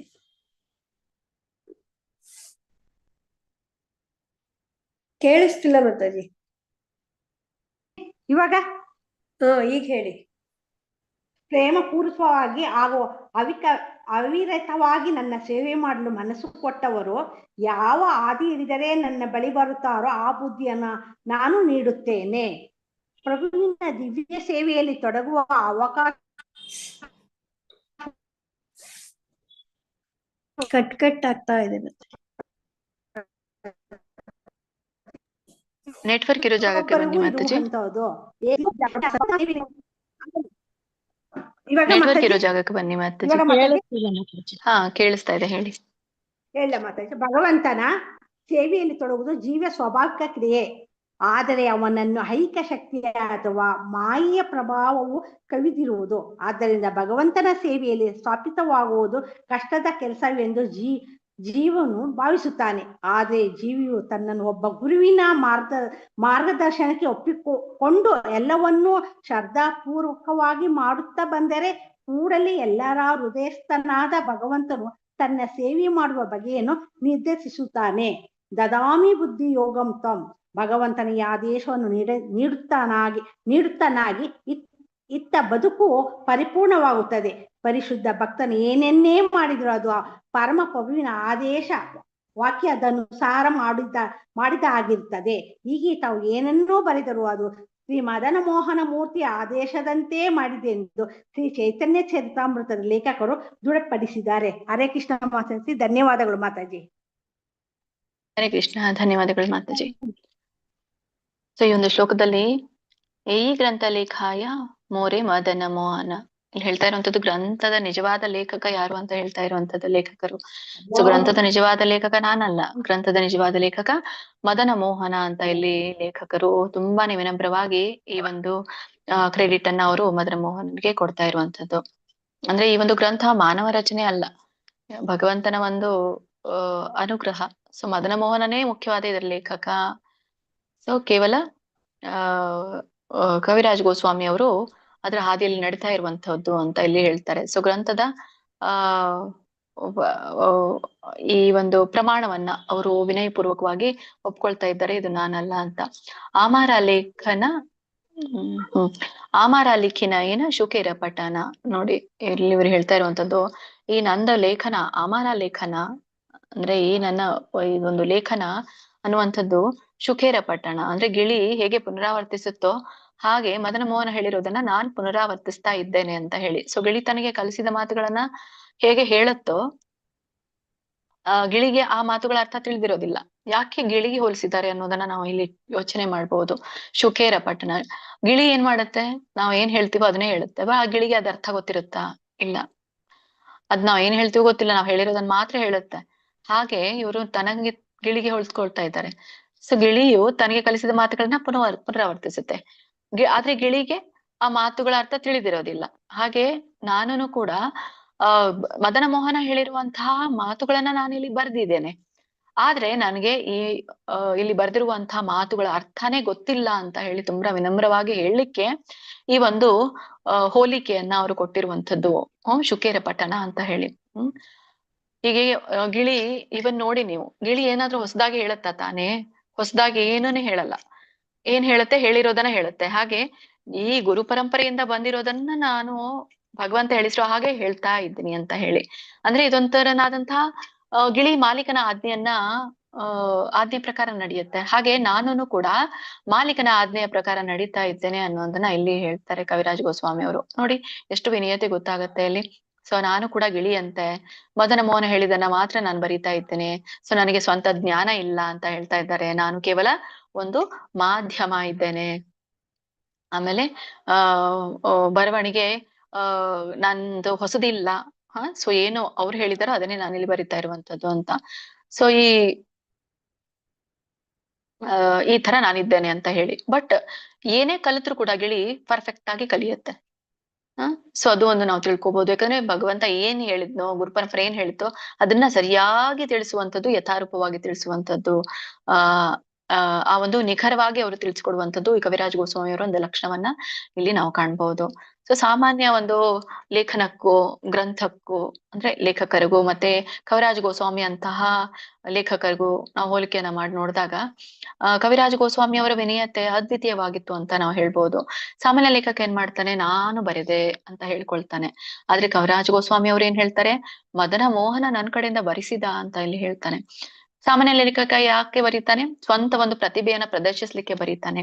ಆದ್ರೆ ಕವಿರಾಜ್ ಗೋಸ್ವಾಮಿ ಅವರು ತನ್ಗೆ ಹೇಳ್ಕೊಂಡಿರುವಂತದ್ದು, ಮೊನ್ನೆ ಕ್ಲಾಸ್ ಅಲ್ಲಿ ನೀವು ಇದು ಶ್ಲೋಕದಲ್ಲಿ ಓದಿದ್ರಿ, ತಮ್ಮನ್ನ ತಾವು ಸ್ವಂತ ಅನರ್ಹರು ಅಂತ ವ್ಯಕ್ತಪಡಿಸ್ಕೊಳ್ತಾರೆ. ಪ್ರತಿಭೆ ಅಂತ ದೂರುಳಿತು. ಅವ್ರು ಹೇಳ್ತಾ ಇರುವಂತದ್ದು, ನಾನು ಅನರ್ಹನಾಗಿದ್ದೇನೆ, ಅಯೋಗ್ಯನಾಗಿದ್ದೇನೆ ಇದನ್ನ ಬರೀಲಿಕ್ಕೆ ಅಂತ ಹೇಳಿ ತಮ್ಮನ್ನ ತಾವು ವ್ಯಕ್ತಪಡಿಸ್ಕೊಳ್ತಾ ಇದ್ದಾರೆ. ಸಾಮಾನ್ಯ ಲೇಖಕ ಏನ್ ಮಾಡ್ತಾನೆ, ಪ್ರತಿಷ್ಠೆ ಬಯಸ್ತಾನೆ. ಆದ್ರೆ ಕವಿರಾಜ್ ಗೋಸ್ವಾಮಿ ಅವರು ಗುರುವಿನ ಆಜ್ಞೆ, ಭಗವಂತನ ಆಜ್ಞೆ ತಗೊಳ್ಳಿಕ್ಕೆ ಖ್ಯಾತಿಯನ್ನು ಕೂಡ ತಿರಸ್ಕರಿಸ್ತಾರೆ. ಸಾಮಾನ್ಯ ಲೇಖಕ ಮುಖ್ಯವಾಗಿ ತನ್ನನ್ನ ತಾನು ತೋರಿಸ್ಕೊಳ್ತಾನೆ, ತನ್ನನ್ನ ತಾನು ಹೆಚ್ಚು ಕೇಂದ್ರ ಬಿಂದುವನ್ನಾಗಿ ಮಾಡ್ಕೊಳ್ಳುವಂಥದ್ದು.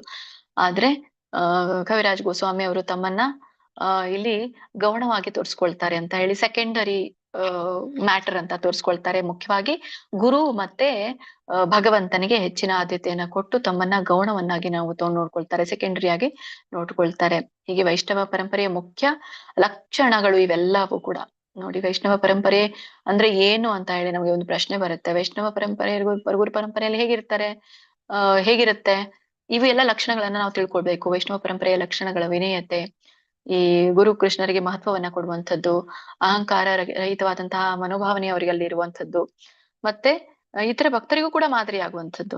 ಸೊ ಕೇವಲ ನಮ್ಮ ಸಲುವಾಗಿ, ನಮ್ಮ ಭಕ್ತಿಗಾಗಿ ಅಲ್ಲ, ಇತರ ಭಕ್ತರಿಗೂ ಕೂಡ ಅವರು ಮಾದರಿ ಆಗುವಂಥದ್ದು.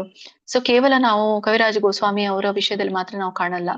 ಇವನ್ ಈ ರಾಮಾಯಣವನ್ನ ಬರೆದಂತಹ ವಾಲ್ಮೀಕಿ ಮಹರ್ಷಿಗಳು ಕೂಡ ಅವ್ರು ಹೇಳ್ತಾರೆ, ಬ್ರಹ್ಮರಿಂದ ನನಗೆ ಇದನ್ನ ಬರೀಲಿಕ್ಕೆ ಸ್ಫೂರ್ತಿ ಬಂತು ಅಂತ ಹೇಳಿ.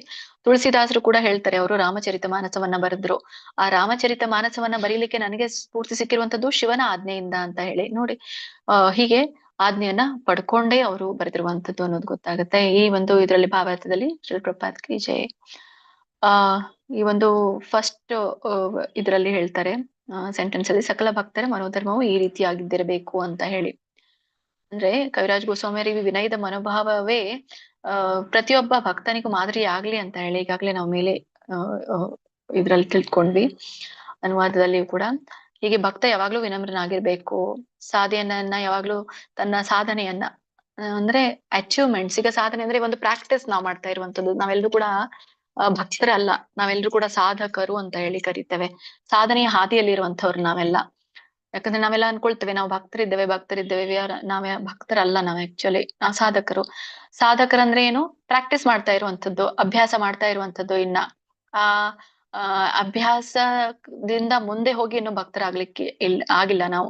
ಹಾಗೆ ಯಾವುದೇ ಸಾಧನೆಯನ್ನ ನಾವು ಭಗವಂತನಿಗೆ ಅರ್ಪಿಸ್ಬೇಕು. ಅಂದ್ರೆ ನಾವು ಮಾಡ್ತಾ ಇರುವಂತಹ ಅಭ್ಯಾಸವನ್ನ ಭಗವಂತನಿಗೆ ಅರ್ಪಿಸ್ಬೇಕು, ಮತ್ತೆ ಅಹಂಕಾರವನ್ನ ತ್ಯಜಿಸ್ಬೇಕು ಅನ್ನುವಂಥದ್ದನ್ನ ಇಲ್ಲಿ ಹೇಳ್ತಾರೆ. ಮತ್ತೆ ಗುರು ಕೃಷ್ಣರ ಮಹತ್ವವನ್ನ ನಾವು ಎತ್ತಿ ತೋರಿಸ್ಬೇಕು, ಮತ್ತೆ ನಾನು ಅನ್ನುವಂಥದ್ದು, ನಂದು ಅನ್ನುವಂತಹ ಮನೋಭಾವವನ್ನ ತೆಗೆದು ಹಾಕ್ಬೇಕು ಅನ್ನುವಂಥದ್ದನ್ನ ಈ ಮೊದಲೇ ಒಂದು ಸೆಂಟೆನ್ಸ್ ಅಲ್ಲಿ ಹೇಳ್ತಾರೆ. ಎರಡನೇ ಒಂದು ಇದರಲ್ಲಿ ಭಗವಂತ ಭಕ್ತನನ್ನ ಗುರುತಿಸಿದಾಗ ಅವನಿಗೆ ಬುದ್ಧಿಯನ್ನ ನೀಡ್ತಾನೆ. ನೋಡಿ,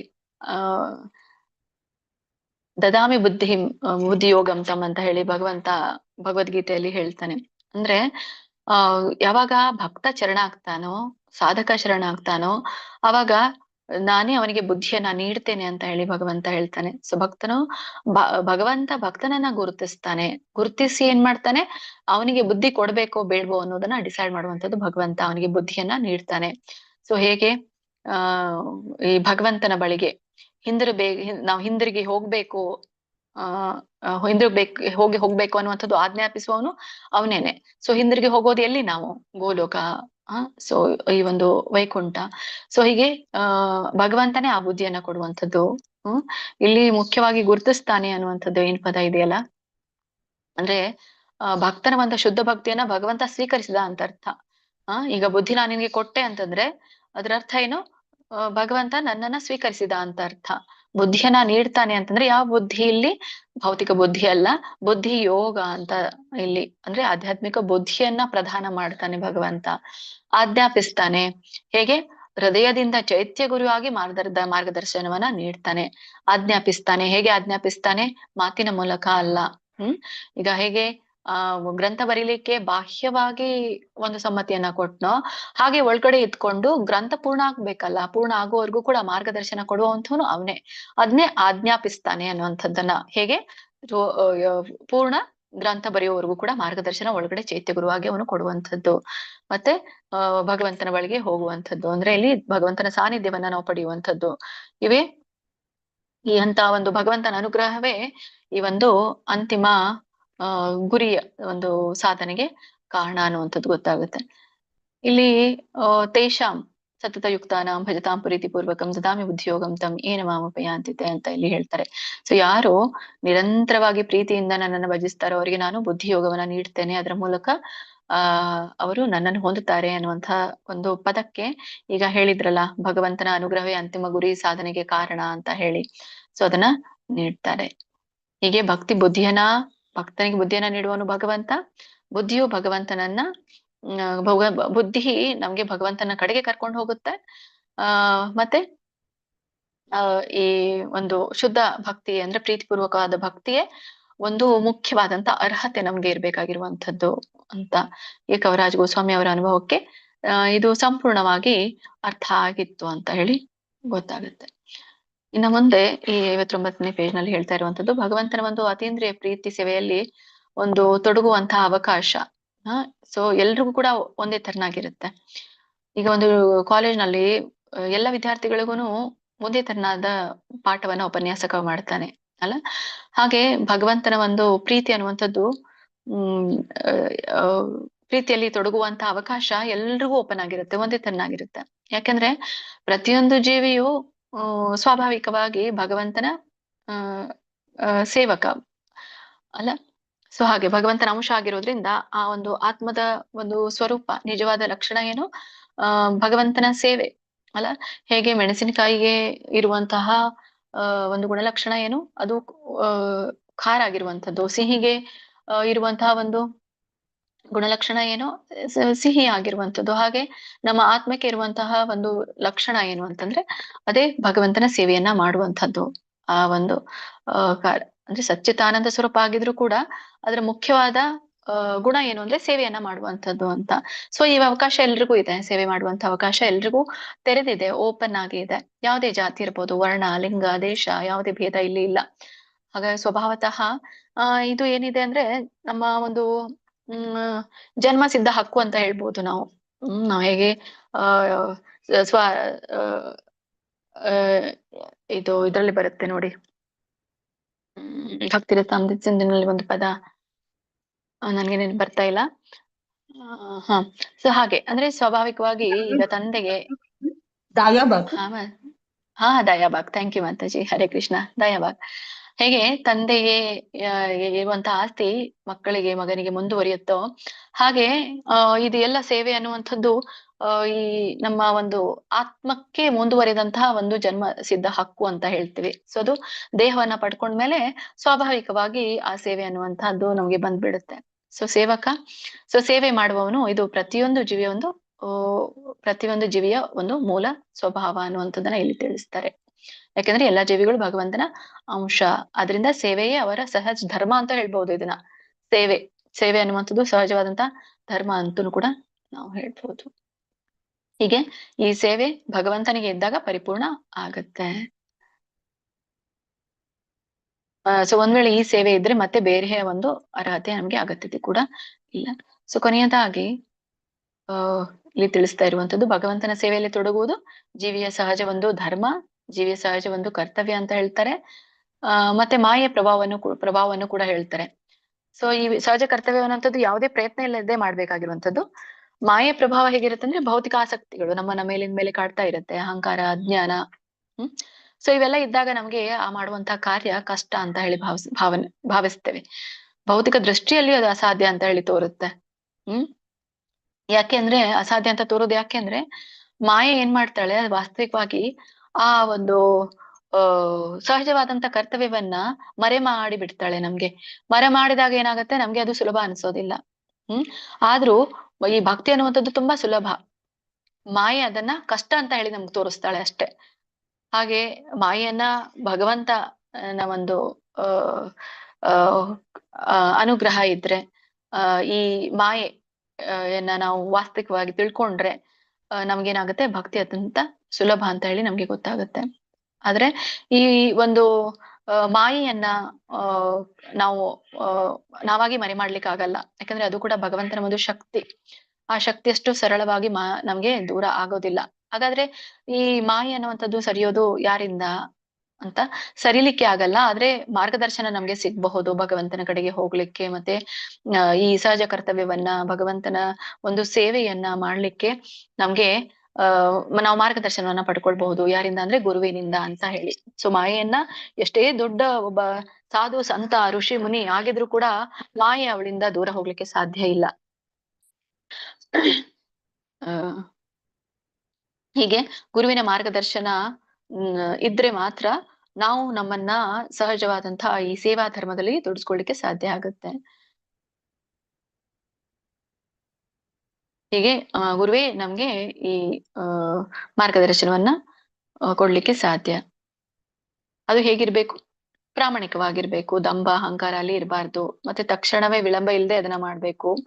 ಸೊ ಹೃದಯದಲ್ಲಿ ಇರುವಂತಹ ಭಗವಂತ ಚೈತ್ಯ ಗುರು ಪ್ರತಿಯೊಬ್ಬರಲ್ಲಿ ಕೂಡ ಮತ್ತೆ ಮಾರ್ಗದರ್ಶನ ಕೊಡ್ತಾನೆ. ಗುರು ಬಾಹ್ಯವಾಗಿ, ಮತ್ತೆ ಭಗವಂತ ಆಂತರಿಕವಾಗಿ ಅನ್ನುವಂಥದ್ದು. ಸೊ ಮಾರ್ಗದರ್ಶನ ಪರಿಪೂರ್ಣತೆ, ಮಾರ್ಗದರ್ಶನ ಸಿಕ್ಕಾಗ ಆ ಒಂದು ಸೇವೆಯ ಪರಿಪೂರ್ಣತೆ ಸಿಗುವಂಥದ್ದು ಅನ್ನೋದು ಗೊತ್ತಾಗುತ್ತೆ. ಸೊ ಒಟ್ಟಾರೆ ಈ ಒಂದು ಪದ್ಯದಲ್ಲಿ, ಈ ಒಂದು ಶ್ಲೋಕದಲ್ಲಿ ಪ್ರಮುಖ ತತ್ವಗಳನ್ನ ನಾವು ಏನ್ ತಿಳ್ಕೊಳ್ತೀವಂದ್ರೆ, ಈ ಒಂದು ಭಗವಂತನ ನೇರವಾದ ಕರುಣೆ. ಆ ನೇರವಾದ ಕರುಣೆ ಇದ್ದಾಗ ಗ್ರಂಥದಲ್ಲಿ ದೋಷಗಳಿರೋದಿಲ್ಲ. ಕವಿರಾಜ್ ಗೋಸ್ವಾಮಿಯವರ ಒಂದು ಅದ್ವಿತೀಯವಾಗಿರುವಂತಹ ಒಂದು ವಿನಯತೆ. ಆ ವಿನಯತೆ ಹೇಗೆ ತೋರಿಸ್ಕೊಂಡ್ರು? ಗಿಳಿಗೆ ಹೋಲಿಸ್ಕೊಂಡ್ರು ಅವರು, ಶುಕೇರ ಪಟ್ಟಣ ಅಂತ ಹೇಳಿ. ಸೊ ಅಲ್ಲಿ ಅಹಂಕಾರ ಇಲ್ಲ. ಮತ್ತೆ ಗುರುಕೃಷ್ಣ ಮುಖ್ಯವಾಗಿ ಕೇಂದ್ರೀಕೃತವಾಗಿರುವಂತದ್ದು. ಅಲ್ಲಿ ತನ್ನ ಸ್ವಾತಂತ್ರ್ಯ ಇಲ್ಲ. ಅವರು ಗುರು ಮತ್ತೆ ಕೃಷ್ಣನ ಗೆ ಡಿಪೆಂಡ್ ಆಗಿದ್ದಾರೆ ಅಂತ ಅರ್ಥ ಅಲ್ಲ. ಅವರು ಭೌತಿಕವಾಗಿ ಬೇರೆ ಯಾರು ಕುಟುಂಬದವರ ತಂದೆ ತಾಯಿಗಳ ಒಂದು ಡಿಪೆಂಡೆಂಟ್ ಇಲ್ಲ. ಅವರು ಡಿಪೆಂಡೆಂಟ್ ಆಗಿರುವಂತದ್ದು ಯಾರಿಗೆ ಅಂದ್ರೆ ಗುರು ಕೃಷ್ಣರಿಗೆ ತೋರಿಸ್ತಾ ಇರುವಂತದ್ದು. ಅಂದ್ರೆ ಸ್ವಾತಂತ್ರ್ಯವಾಗಿ ಏನೂ ಸಾಧ್ಯ ಇಲ್ಲ ಅಂತಾನೆ ತೋರಿಸ್ಕೊಳ್ತಾ ಇದ್ದಾರೆ. ಹಾಗೆ ನನ್ಗೆ ಬುದ್ಧಿ ಬೇಕು, ಯಾರಿಂದ? ಕೃಷ್ಣನಿಂದ ಬುದ್ಧಿ ಬೇಕು ಅಂತ. ಸೊ ಹೀಗೆ ಇದ್ದಾಗ ನನ್ಗೆ ಭಕ್ತಿಯವಂತ ಈ ಒಂದು ಸಹಜವಾದಂತ ಸ್ವಭಾವ, ಸೇವಾ ಸ್ವಭಾವ ನನಗೆ ಬರುವುದು ಅಂತ ಹೇಳಿ ಇಲ್ಲಿ ಹೇಳ್ತಾರೆ. ಮುಂದಿನ ಶ್ಲೋಕವನ್ನ ನೋಡೋಣ. ಶ್ರೀ ಚೈತನ್ಯ ಚರಿತಾಮೃತ ಆದಿಲೀಲಾ ಅಧ್ಯಾಯ 8 79ನೇ ಶ್ಲೋಕ. ಸೇಲಿಖಿ ಮದನ ಗೋಪಾಲ ಏಲಿಖಾಯ ಕಾಷ್ಟೇರ ಪುತ್ತಲಿಯೇನ ಕುಹಕೆ ನಾಚಾಯ. ಸೇಲಿಖಿ ಮದನ ಗೋಪಾಲ ಏಲಿಖಾಯ ಕಾಷ್ಟೇರ ಪುತ್ತಲಿಯೇನ ಕುಹಕೆ ನಾಚಾಯ. ಪದ್ಮ ಮಾತಾಜಿ. ಕೃಷ್ಣ ಮಾತಾಜಿ. ಶ್ಲೋಕ 79. ಸೇಯಿಲಿಕಿ ಮದನ ಗೋಪಾಲ ಏಲಿಕಾಯ ಕಾಷ್ಟೇರ ಪುತ್ತಲಿಯೇನ ಕುಹೆಕೇನ ಛಾಯ. ಸೇಲಿಕಿ ನಾನು ಬರೆಯುವುದೇನೆಂದರೆ, ಮದನ ಗೋಪಾಲ ದೇವರ ಮೂರ್ತಿಯು ಏನೇ ಆದರೂ ಲಿಖಾಯ ಬರೆದುಕೊಳ್ಳಲು ಹೇಳುತ್ತಾನೋ, ಕಾಷ್ಟೇರ ಮರದಲ್ಲಿ ಕೆತ್ತಿದ, ಪುತ್ತಲಿ ಬೊಂಬೆ ಏನ ಹಾಗೆ, ಕುಹೆಕೆ ಜಾದುಗಾರನು, ನಾಚಾಯ ಕುಣಿಸುವಂತೆ. ಅನುವಾದ: ಹೀಗೆ ಮರದ ಬೊಂಬೆಯೆಂದು ಜಾದುಗಾರನು ಅದನ್ನು ಕುಣಿಸಿದಂತೆಲ್ಲ ಕುಣಿಯುತ್ತದೋ ಹಾಗೆ ಮದನ ಗೋಪಾಲನು ಬರದಿಕ್ಕೋ ಎಂದದ್ದೆಲ್ಲ ನಾನು ಬರೆಯುತ್ತೇನೆ. ಭಾವಾರ್ಥ: ಪರಿಶುದ್ಧ ಭಕ್ತನೊಬ್ಬನ ನೈಜ ಸ್ಥಾನವನ್ನು ಇಲ್ಲಿ ಹೇಳಿದೆ. ವ್ಯಕ್ತಿಯು ತಾನು ಮಾಡಿದ್ದೆಲ್ಲರ ಜವಾಬ್ದಾರಿಯನ್ನು ತನ್ನ ಮೇಲೆ ಹಾಕಿಕೊಳ್ಳಬಾರದು. ಪ್ರತಿಯೋಗಿ ಆತ ದೇವೋತ್ತಮ ಪರಮಪುರುಷನಿಗೆ ಶರಣಾಗತನಾದ ಆತ್ಮನಾಗಿರಬೇಕು. ಆಗ ಪ್ರಭುವು ಚೈತ್ರ ಗುರುವಾಗಿ, ವ್ಯಕ್ತಿಯ ಹೃದಯಸ್ಥನಾದ ಗುರುವಾಗಿ ಶರಣಾಗತಾತ್ಮನಿಗೆ ಆದೇಶ ನೀಡುತ್ತಾನೆ. ದೇವೋತ್ತಮ ಪರಮಪುರುಷನ ಭಕ್ತನಿಗೆ ಒಳ ಹೊರಗಿನಿಂದ ಮಾರ್ಗದರ್ಶನ ಮಾಡಲು ಸಂತೋಷ ಪಡುತ್ತಾನೆ. ಪರಮಾತ್ಮನಾಗಿ ಒಳಗಿನಿಂದಲೂ, ಗುರುವಾಗಿ ಹೊರಗಿನಿಂದಲೂ ಭಗವಂತನ ಮಾರ್ಗದರ್ಶನ ಭಕ್ತನಿಗೆ ಲಭಿಸುತ್ತದೆ. ಹರೇ ಕೃಷ್ಣ ಮಾತಾಜಿ. ಹರೇ ಹರೇ ಕೃಷ್ಣ. ಕೃಷ್ಣ ಹರೇ ಕೃಷ್ಣ ಮಾತಾಜಿ. ಹರೇ ಕೃಷ್ಣ. ಧನ್ಯವಾದಗಳು ಮಾತಾಜಿ. ಧನ್ಯವಾದಗಳು ಸೊ ಮಾತಾಜಿ. ಇಲ್ಲಿ ಇನ್ನೊಂದು ಹೋಲಿಕೆಯನ್ನ ಕೊಡ್ತಾರೆ. ಹಿಂದಿನ ಒಂದು ಶ್ಲೋಕದಲ್ಲಿ ಶುಕೇರ ಪಠನ ಅಂತ ಹೇಳಿದ್ರು. ಸೊ ಇಲ್ಲಿ ಹೇಳ್ತಾ ಇರುವಂತದ್ದು ಕಾಷ್ಟೇರ ಪುತ್ತಲಿಯೇನ ಕುಹಕೇನ ಛಾಯ ಅಂತ ಇಲ್ಲಿ ಹೇಳ್ತಾ ಇರುವಂತದ್ದು. ನೋಡೋಣ. ನೋಡ್ರಿ. ಇಲ್ಲಿ ಲೇಖಕರು ಹೇಳ್ತಾ ಇದ್ದಾರೆ, ನಾನು ಮದನ ಮೋಹನ ಏನ್ ಬರೀಲಿಕ್ಕೆ ನನಗೆ ಆಜ್ಞೆ ಕೊಟ್ರೋ ಅದನ್ನೇ ನಾನು ಬರಿತಾ ಇದ್ದೇನೆ. ಹೇಗೆ ಅಂದ್ರೆ ಒಬ್ಬ ಜಾದೂಗಾರ ಸೊ ಮರದ ಗೊಂಬೆಯನ್ನ ಮ್ಯೂಟ್ ಮಾಡ್ಕೊಳ್ಳಿ ಮಾತಾಜಿ. ಭಾಗ್ಯಲಕ್ಷ್ಮಿ ಮಾತಾಜಿ ಮ್ಯೂಟ್ ಮಾಡ್ಕೊಳ್ಳಿ. ಹೇಗೆ ಒಬ್ಬ ಜಾದೂಗಾರ ಒಂದು ಮರದ ಗೊಂಬೆಯನ್ನ ನೃತ್ಯ ಮಾಡಿಸ್ತಾನೋ ಅಥವಾ ಭಾಗ್ಯಲಕ್ಷ್ಮಿ ಮಾತಾಜಿ ಮ್ಯೂಟ್ ಮಾಡ್ಕೊಳ್ಳಿ. ನೀವು ಮಾತಾಜಿ ಮಾಡಿ ನಮ್ಗೆ ನೀವೇ ಇನ್ನೊಂದು ಮಾಡಿ ಮಾತಾಜಿ. ಅವ್ರ ಆಯ್ತಾಯ್ತು. ಅಲ್ಲ ನಂದು ಇನ್ನೊಂದು ಲಲಿತಾ ಕೋಸ್ಟ್ ಮಾಡಿ ಮಾಡಿದ್ದೀನಿ ನೋಡಿ. ನೀವೇ ಮ್ಯೂಟ್ ಮಾಡಬಹುದು ಮಾತಾಜಿ ಅವರಿಗೆ.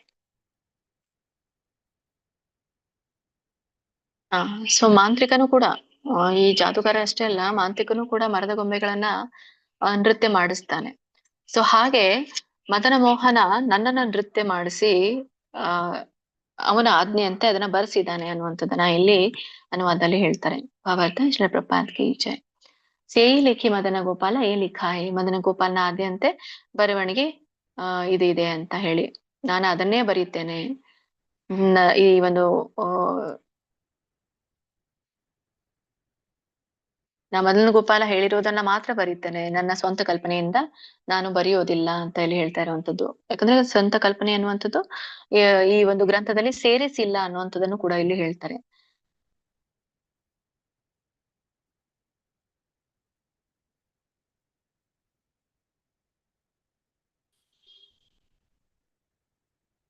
ಮತ್ತೆ ಇನ್ನೊಂದು ಶಬ್ದ ಇಲ್ಲಿ ಬಳಸ್ತಾ ಇರುವಂತದ್ದು ಈ ಕವಿರಾಜ್ ಗೋಸ್ವಾಮಿ ಅವರು ಅಂದ್ರೆ ಸ್ವತಂತ್ರವಾಗಿ ಬರಿತಾ ಇಲ್ಲ ಅಂತ ಹೇಳಿ ಹಿಂದೆ ಹೇಳಿದ್ದಲ್ಲ, ಅದೇ ತರ ಆಜ್ಞಾನುವರ್ತಿಗಳು ಅಂತ ಹೇಳ್ತೇವೆ. ಅಂದ್ರೆ ಆಜ್ಞಾನುವರ್ತಿ ಅಂದ್ರೆ ಆಜ್ಞೆ ಅನುಸಾರವಾಗಿ ಅಂತ ಹೇಳಿ.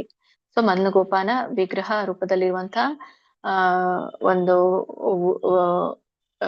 ಸಜೀವ ಅನುಗ್ರಹ ಅಂತ ಇಲ್ಲಿ ಹೇಳ್ಬೋದು. ಭಗವಂತನ ಒಂದು ಪ್ರತಿಕ್ರಿಯೆಯ ಮೂಲಕ ಅವರು ಈ ಬರವಣಿಗೆಯ ಬರವಣಿಗೆ ಪ್ರಯತ್ನವನ್ನ ಮಾಡಿದ್ರು. ಬಟ್ ಈ ಮಾನವ ಪ್ರಯತ್ನ ಅಲ್ಲ ಈ ಬರುವಂತಹ ಬರವಣಿಗೆ ಅನ್ನುವಂಥದ್ದನ್ನ ಇಲ್ಲಿ ಹೇಳ್ತಾರೆ. ಸೊ ಇಲ್ಲಿ ಯಾವುದೇ ಸ್ವಂತಿಕೆ ಇಲ್ಲ, ವಿಧೇಯತೆ ಇಲ್ಲಿ ಇದೆ ಅಂತ. ಕಾಷ್ಟೇರ ಪುತ್ತಲಿಯೇನ ಕುಹಕೇನ ಛಾಯ. ಮರದ ಒಂದು ಗೊಂಬೆಯ ಹೋಲಿಕೆಯನ್ನ ಇಲ್ಲಿ ಕೊಡ್ತಾ ಇದ್ದಾರೆ. ಒಂದು ನಿಮಿಷ.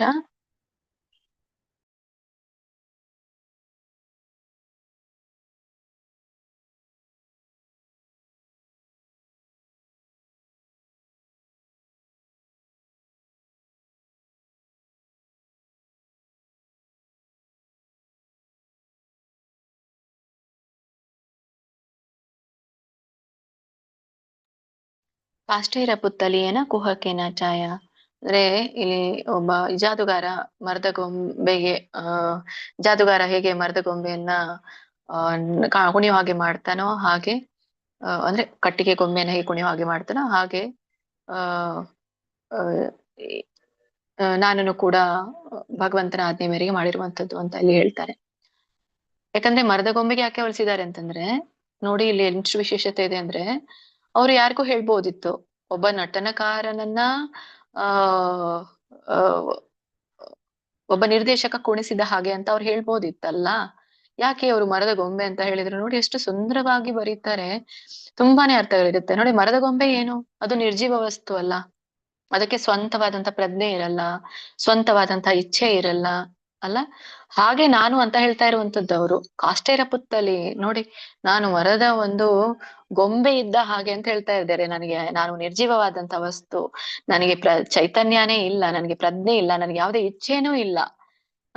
ಸೊ ಹೀಗೆ ಅವನು ಆಡಿಸ್ತಾನೋ ಹಾಗೆ ನಾನು ನಡೀತೀನಿ ಅನ್ನುವಂಥದ್ದನ್ನ ಅಲ್ಲಿ ಕೊಟ್ಟಿರುವಂತಹ ಹೋಲಿಕೆಯನ್ನ ನೋಡಿದ್ರೆ ತುಂಬಾನೇ ಅವರ ಒಂದು ವಿನಮ್ರತೆ ಗೊತ್ತಾಗತ್ತೆ. ಕುಹಕ್ಕೆ ಅಂತ ಇಲ್ಲಿ ಹೇಳ್ತಾರೆ. ಅಂದ್ರೆ ಈ ಒಂದು ಜಾದೂಗಾರ ತನ್ನ ಒಂದು ಮಾಯಾಶಕ್ತಿಯಿಂದ ಈ ನಿರ್ಜೀವ ವಸ್ತುಗಳನ್ನ ನಡೆಯೋ ಹಾಗೆ ಮಾಡ್ತಾನೆ. ನಿರ್ಜೀವ ವಸ್ತುಗಳನ್ನ ನಡೆಯೋ ಹಾಗೆ ಮಾಡ್ತಾನೆ, ಇಲ್ದೇ ಇರೋದನ್ನ ಇರೋ ಹಾಗೆ ಮಾಡ್ತಾನೆ. ಜಾದುಗಾರ ಅಥವಾ ಮಾಂತ್ರಿಕಗಾರರು ಕೂಡ ಹಾಗೆ ಮಾಡ್ತಾರೆ. ಸೊ ಯಾವ ಮರದ ಗೊಂಬೆ ಇರುತ್ತೋ ಅದಕ್ಕೆ ಜೀವ ಕೊಡ್ತಾರೆ ಅಲ್ಲ. ಸೊ ಹಾಗೆ ಇಲ್ಲಿ ಹೇಳ್ತಾ ಇರುವಂತದ್ದು, ನಾನು ನಿರ್ಜೀವ ನನ್ಗೆ ಅವರು ಜೀವ ಕೊಟ್ರು ಅನ್ನುವಂಥದ್ದನ್ನ ಇಲ್ಲಿ ಹೇಳಲಿಕ್ಕೆ ಅವರು ಮರದ ಗೊಂಬೆ ಅಂತ ಬಳಸಿರುವಂತದ್ದು. ಸೊ ನಚಾಯ ನೃತ್ಯ ಮಾಡಿಸ್ತಾ ಇರುವಂತದ್ದು. ಸೊ ನನಗೆ ಸ್ವಂತ ಇಚ್ಛೆ ಇಲ್ಲ, ಮತ್ತೆ ನಾನ್ ಸ್ವಂತ ಇಚ್ಛೆಯಿಂದ ನೃತ್ಯನೂ ಕೂಡ ಮಾಡೋದಿಲ್ಲ. ಸೊ ಅದು ಭಗವಂತನ ಕೈಯಲ್ಲಿದೆ ಅಂತ ಹೇಳಿ ಅವನು ಹೇಗೆ ಆ ಗೊಂಬೆ ದಾರಗಳನ್ನ ಎಳಿತಾರೋ, ಸೊ ಹಾಗೆ ಅವನು ದಾರನ ಎಳೆದಾಗ ಗೊಂಬೆ ಚಲಿಸುತ್ತೆ, ಹಾಗೆ ನಾನಿದ್ದೀನಿ ಅಂತ ಹೇಳಿ ಇಲ್ಲಿ ಗೊಂಬೆಯ ವಿಶೇಷತೆಯ ಕುರಿತಾಗಿ ತುಂಬಾನೇ ನಾವು ತಿಳ್ಕೊಬಹುದು. ಕೇಳ್ತಾನೆ ಇಲ್ಲ ಮಾತಾಜಿ. ಹರೇ ಕೃಷ್ಣ. ಕೇಳಿಸ್ತಿದೆ ಮಾತಾಜಿ ನಮ್ಗೆ. ಸರಿ ಹೇಳಿ. ನೆಟ್ವರ್ಕ್ ನಂದು ನೆಟ್ವರ್ಕ್ ಇದೆ ಮಾತಾಜಿ, ನಿಮ್ದು ನೆಟ್ವರ್ಕ್ ಇರೋ ಜಾಗಕ್ಕೆ ಬನ್ನಿ. ನಮ್ಗೆಲ್ಲ ಕೇಳಿಸುತ್ತೆ ಮಾತಾಜಿ. ಗೊಂಬೆ ವಿಶೇಷತೆ ನೋಡಿ ಹೇಳ್ತಾರೆ, ನಿರ್ಜೀವ ಚೈತನ್ಯ ಇಲ್ಲ. ಆದ್ರೆ ಕವಿರಾಜ ಗೋಸ್ವಾಮಿ ಅವರು ಅದು ಅಹಂಕಾರ ಇಲ್ಲ ಅವರಿಗೆ. ಮಾಂತ್ರಿಕನ ಒಂದು ಆಜ್ಞೆಂತೆ ನಡೀತಾನೆ, ಮೊದಲು ಗೋಪಾಲನ ಆಜ್ಞೆಂತೆ ಲೇಖಕರು ನಡೀತಾರೆ. ಸ್ವಂತ ಇಚ್ಛೆಯಿಂದ ಗೊಂಬೆ ಇರಲ್ಲ, ಏನು ಮಾಡ್ಲಿಕ್ಕೆ ಸಾಧ್ಯ ಇಲ್ಲ ಸ್ವಂತ ಇಚ್ಛೆಯಿಂದ. ಹಾಗೆ ಸ್ವಂತವಾಗಿ ನಾನು ಏನು ಬರೀಲಿಕ್ಕೆ ಆಗಲ್ಲ ಅಂತ ಹೇಳಿ ಹೋಲಿಕೆ ಮಾಡ್ತಾ ಇದ್ದಾರೆ.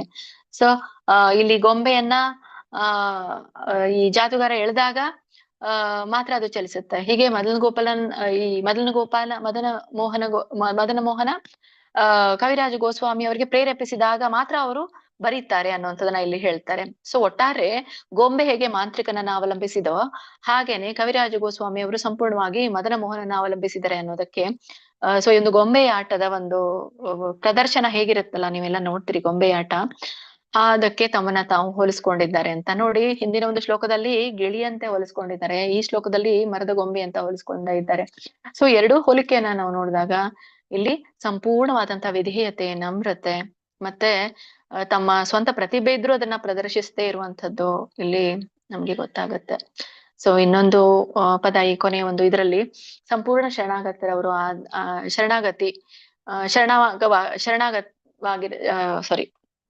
ಶರಣಾಗಿರ್ಬೇಕು ಅಂತ ಶರಣಾಗತಾತ್ಮನಾಗಿ ಆದೇಶ ನೀಡ್ತಾನೆ ಅನ್ನುವಂಥದ್ದನ್ನ ಇಲ್ಲಿ ಹೇಳ್ತಾರೆ. ಅಂದ್ರೆ ತನ್ನ ಸ್ವಂತ ಜವಾಬ್ದಾರಿ, ಸ್ವತಂತ್ರವಾಗಿ ನಿರ್ಧಾರ ತೆಗೆದುಕೊಳ್ಳೋದಿಲ್ಲ, ಶರಣಾಗಿದ್ರೆ ಸಂಪೂರ್ಣವಾಗಿ ಭಗವಂತನೇ ಆ ಜವಾಬ್ದಾರಿಯನ್ನ ತಗೊಂಡ್ಬಿಡ್ತಾನೆ ಅನ್ನುವಂಥದ್ದನ್ನು ಕೂಡ ಇಲ್ಲಿ ಹೇಳ್ತಾರೆ. ಶರಣಾಗತಿಯ ಮಹತ್ವವನ್ನ ಇಲ್ಲಿ ಕೊಟ್ಟಿದ್ದಾರೆ. ಅಂದ್ರೆ ಕೃಷ್ಣನ ಈ ಒಂದು ಏನು ಶರಣಾಗತಿ ಒಂದು 6 ಲಕ್ಷಣಗಳಿದೆಯೋ, 6 ಲಕ್ಷಣಗಳಲ್ಲಿ ಇದು ಮೊದಲನೆಯದು. ಸೊ ಯಾವುದು ಕೃಷ್ಣನ 6 ಶರಣಾಗತಿಯ ಲಕ್ಷಣಗಳು ಯಾವುದು?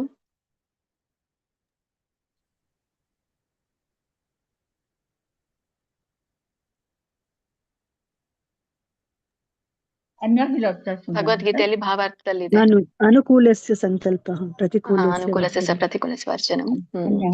ಅನುಕೂಲಸ್ಯ ಸಂಕಲ್ಪ. ಸೊ ಫಸ್ಟ್ ಏನ್ ಅನುಕೂಲಸ್ಯ ಸಂಕಲ್ಪ ಇದೆಯಲ್ಲ, ಆ ಒಂದು ಲಕ್ಷಣ ಈ ಒಂದು 6 ಲಕ್ಷಣಗಳಲ್ಲಿ ಮೊದಲನೇದಾಗಿ ಕಾಣುತ್ತೆ. ಸೊ ಅಹಂಕಾರವನ್ನ ಸಂಪೂರ್ಣವಾಗಿ ನಾಶ ಮಾಡೋದು, ಭಗವಂತನ ಕರುಣೆಯನ್ನ ಆಕರ್ಷಿಸುವಂಥದ್ದು, ಇದೇ ಶರಣಾಗತಿಗೆ ಮುಖ್ಯವಾಗಿರುವಂತಹ ಮೂಲ ಅಂತ.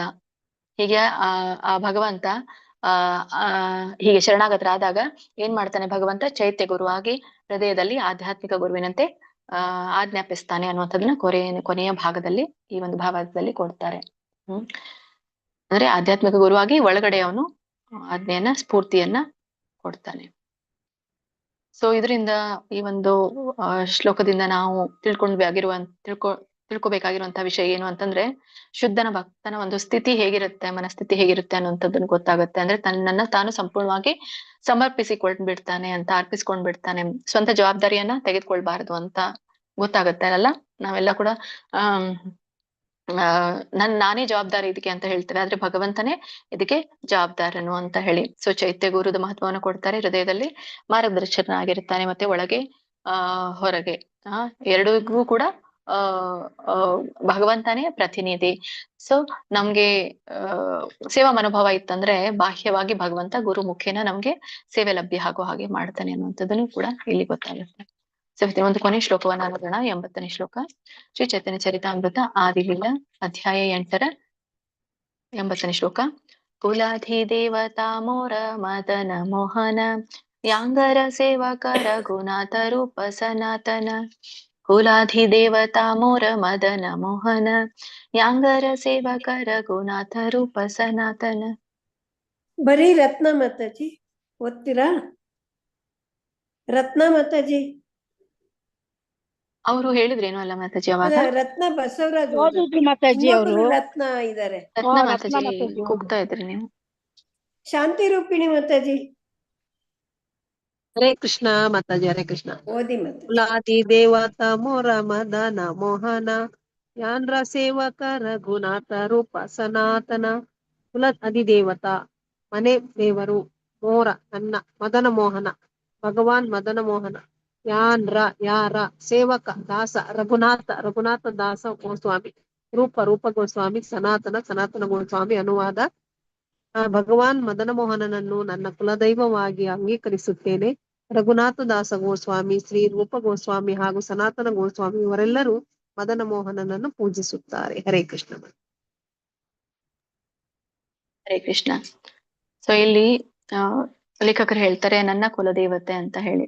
ಆರಾಧ್ಯ ದೇವತಾ, ಕುಲಾದಿ ದೇವತಾ ಮೋರ್ ಅಂದ್ರೆ ಆರಾಧ್ಯ ದೇವತೆಗೆ ಹೇಳ್ತಾ ಇರುವಂತದ್ದು ಯಾರು? ಮದನ ಮೋಹನ ಆಗಿದ್ದಾನೆ.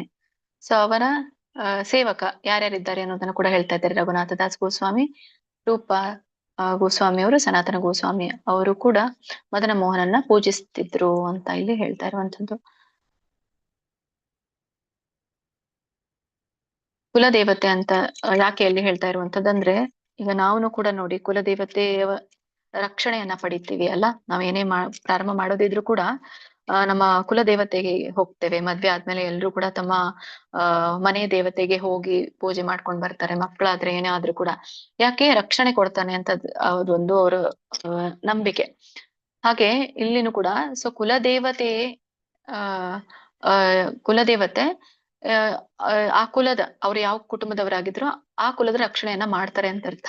ಸೊ ಇಲ್ಲಿ ಇವ್ರ ಕುಲದೇವತೆ ಮದನ ಮೋಹನ ಆಗಿರೋದ್ರಿಂದ ಮದನ ಮೋಹನ ಈ ಕುಲದ ರಕ್ಷಕನಾಗಿರ್ತಾನೆ ಅಂತ ಹೇಳಿ ಅವರು ಹೇಳ್ತಾರೆ. ಸೊ ಅವನು ಈ ಕುಲದ ಸದಸ್ಯರಿಗೆ, ಅಂದ್ರೆ ಅಲ್ಲಿ ಕುಟುಂಬದಲ್ಲಿ ಯಾರ್ಯಾರು ಇರ್ತಾರೋ ಅವ್ರೆಲ್ರಿಗೂ ಕೂಡ ಮಾರ್ಗದರ್ಶನ ನೀಡ್ತಾನೆ.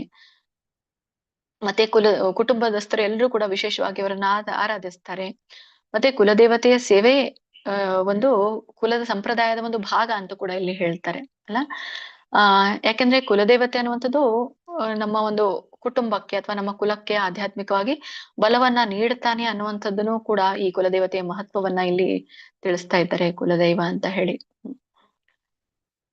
ಯಾರ ಸೇವಕ? ರಘುನಾಥ ರೂಪ ಸನಾತನ ಮದನ ಮೋಹನ ಒಂದು ಮಹಾನ್ ಸೇವಕರು ಅಂತ ಇಬ್ರು ಇಲ್ಲಿ ಹೇಳ್ತಾ ಇರುವಂತದ್ದು ನೋಡಿ.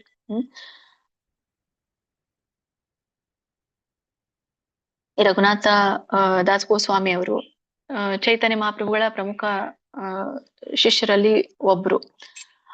ರಘುನಾಥ ದಾಸ್ ಗೋಸ್ವಾಮಿ ಅವರು ಅತ್ಯಂತ ತ್ಯಾಗಿ, ವೈರಾಗ್ಯವನ್ನ ಪ್ರದರ್ಶಿಸಿದಂಥವ್ರು ಇವರು. ಅದರಲ್ಲಿ ಪ್ರಸಿದ್ಧರಾಗಿರುವಂತವ್ರು ಇವರು. ಇವರು ಒಂದು ಗ್ರಂಥವನ್ನ ರಚಿಸಿದ್ದಾರೆ ರಘುನಾಥ ದಾಸ್ ಗೋಸ್ವಾಮಿ ಅವರು, ಮನಃಶಿಕ್ಷಾ ಅಂತ ಹೇಳಿ.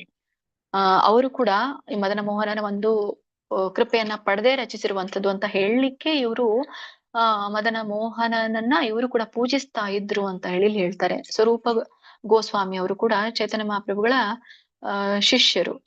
ಶಿಷ್ಯರು. ಇವರು ಕೂಡ ನಿಮ್ಗೆ ಗೊತ್ತು, ಭಕ್ತಿ ರಸಾಮೃತ ಸಿಂಧು, ಉಜ್ವಲ ನೀಲಮಣಿ, ಸೊ ಇಂಥ ಮಹಾನ್ ದೊಡ್ಡ ದೊಡ್ಡ ಗ್ರಂಥಗಳನ್ನ ತುಂಬಾ ಇದೆ, ಬರ್ದಿದ್ದಾರೆ. ಸೊ ಅವರು ಕೂಡ ವೈಷ್ಣವ, ಈ ಗೌಡೇವ ವೈಷ್ಣವ ಸಂಪ್ರದಾಯ ಏನಿದೆಯಲ್ಲ ನಿಮ್ದು ಒಂದು ಈ ಪಂಥ, ಸೊ ಅದರ ಆಚಾರ್ಯರಾಗಿದ್ರು ಅಂತ. ಸೊ ಅವರು ಕೂಡ ಮದನ ಮೋಹನನ ಒಂದು ಕೃಪೆಯನ್ನ ಗ್ರಂಥ ಪ್ರಾರಂಭ ಮಾಡೋಕ್ಕಿಂತ ಮುಂಚೆ ಪಡೆದಿದ್ರು ಅನ್ನೋದನ್ನ ಹೇಳ್ತಾರೆ. ಸನಾತನ ಗೋಸ್ವಾಮಿ ಅವರು ಹೇಳ್ತಾ ಇರುವಂತದ್ದು, ಸನಾತನ ಗೋಸ್ವಾಮಿ ರೂಪ ಗೋಸ್ವಾಮಿ ಅವರ ಅಣ್ಣ. ಅವರು ಕೂಡ ರಚಿಸಿದ್ದಾರೆ ಗ್ರಂಥವನ್ನ. ಹರಿಭಕ್ತಿ ವಿಲಾಸ, ವೈಷ್ಣವ ತೋಷಣಿ, ಇಂತ ಮಹಾನ್ ಗ್ರಂಥಗಳನ್ನು ಕೂಡ ಸನಾತನ ಗೋಸ್ವಾಮಿ ಅವರು ಬರೆದಿದ್ದಾರೆ. ಸೊ ಅವರು ಕೂಡ ತುಂಬಾ ಶಾಸ್ತ್ರಗಳಲ್ಲಿ ಪರಿಣಿತರಾಗಿದ್ರು, ಯಾರು? ಈ ಸನಾತನ ಗೋಸ್ವಾಮಿ ಅವರು. ಸೊ ಹೀಗೆ ಇವ್ರು ಯಾರೆಲ್ಲ ಗ್ರಂಥಗಳನ್ನ ಬರೆದ್ರು ಅವ್ರನ್ನ ಉಲ್ಲೇಖಿಸಿ ಇಲ್ಲಿ ಹೇಳ್ತಾ ಇರುವಂತದ್ದು, ಇವರು ಕೂಡ ಮದನ ಮೋಹನನ್ನ ಪೂಜಿಸ್ತಾ ಇದ್ರು ಅಂತ ಹೇಳಿ ಇಲ್ಲಿ ಹೇಳ್ತಾರೆ. ಸೊ ಇವರೆಲ್ಲರೂ ಅತ್ಯಂತ ತ್ಯಾಗಿ, ವೈರಾಗ್ಯ, ಸರಳತೆ ಮತ್ತೆ ಭಕ್ತಿಶಾಸ್ತ್ರಗಳ ರಚನೆಯಲ್ಲಿ ಆಚಾರ್ಯರಾಗಿದ್ರು, ಶಾಸ್ತ್ರದಲ್ಲಿ ಪರಿಣಿತರಾಗಿದ್ರು. ಸೊ ಇವರು 3 ಜನರನ್ನು ಕೂಡ ಇಲ್ಲಿ ಈ ಸೇವೆಯಲ್ಲಿ ಇದ್ರು ಅಂತ ಹೇಳಿ ಉಲ್ಲೇಖಿಸ್ತಾ ಇರುವಂತದ್ದು ಲೇಖಕರು.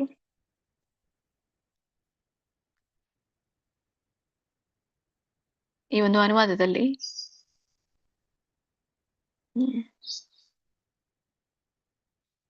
ಸಾಕು ಇಷ್ಟು ಅನ್ಕೊಳ್ತೇನೆ. ಸೊ ಈ ಒಂದು ಶ್ಲೋಕದಿಂದ ನಾವು ತಿಳ್ಕೊಳ್ಳುವಂತಹ ಕೆಲವೊಂದು ಮುಖ್ಯ ತತ್ವಗಳೇನು ಅಂತಂದ್ರೆ, ಕುಲದೇವತೆ ಆಗಿರ್ಬೋದು, ನಮ್ಮ ಪರಂಪರೆ ಆಗಿರ್ಬೋದು.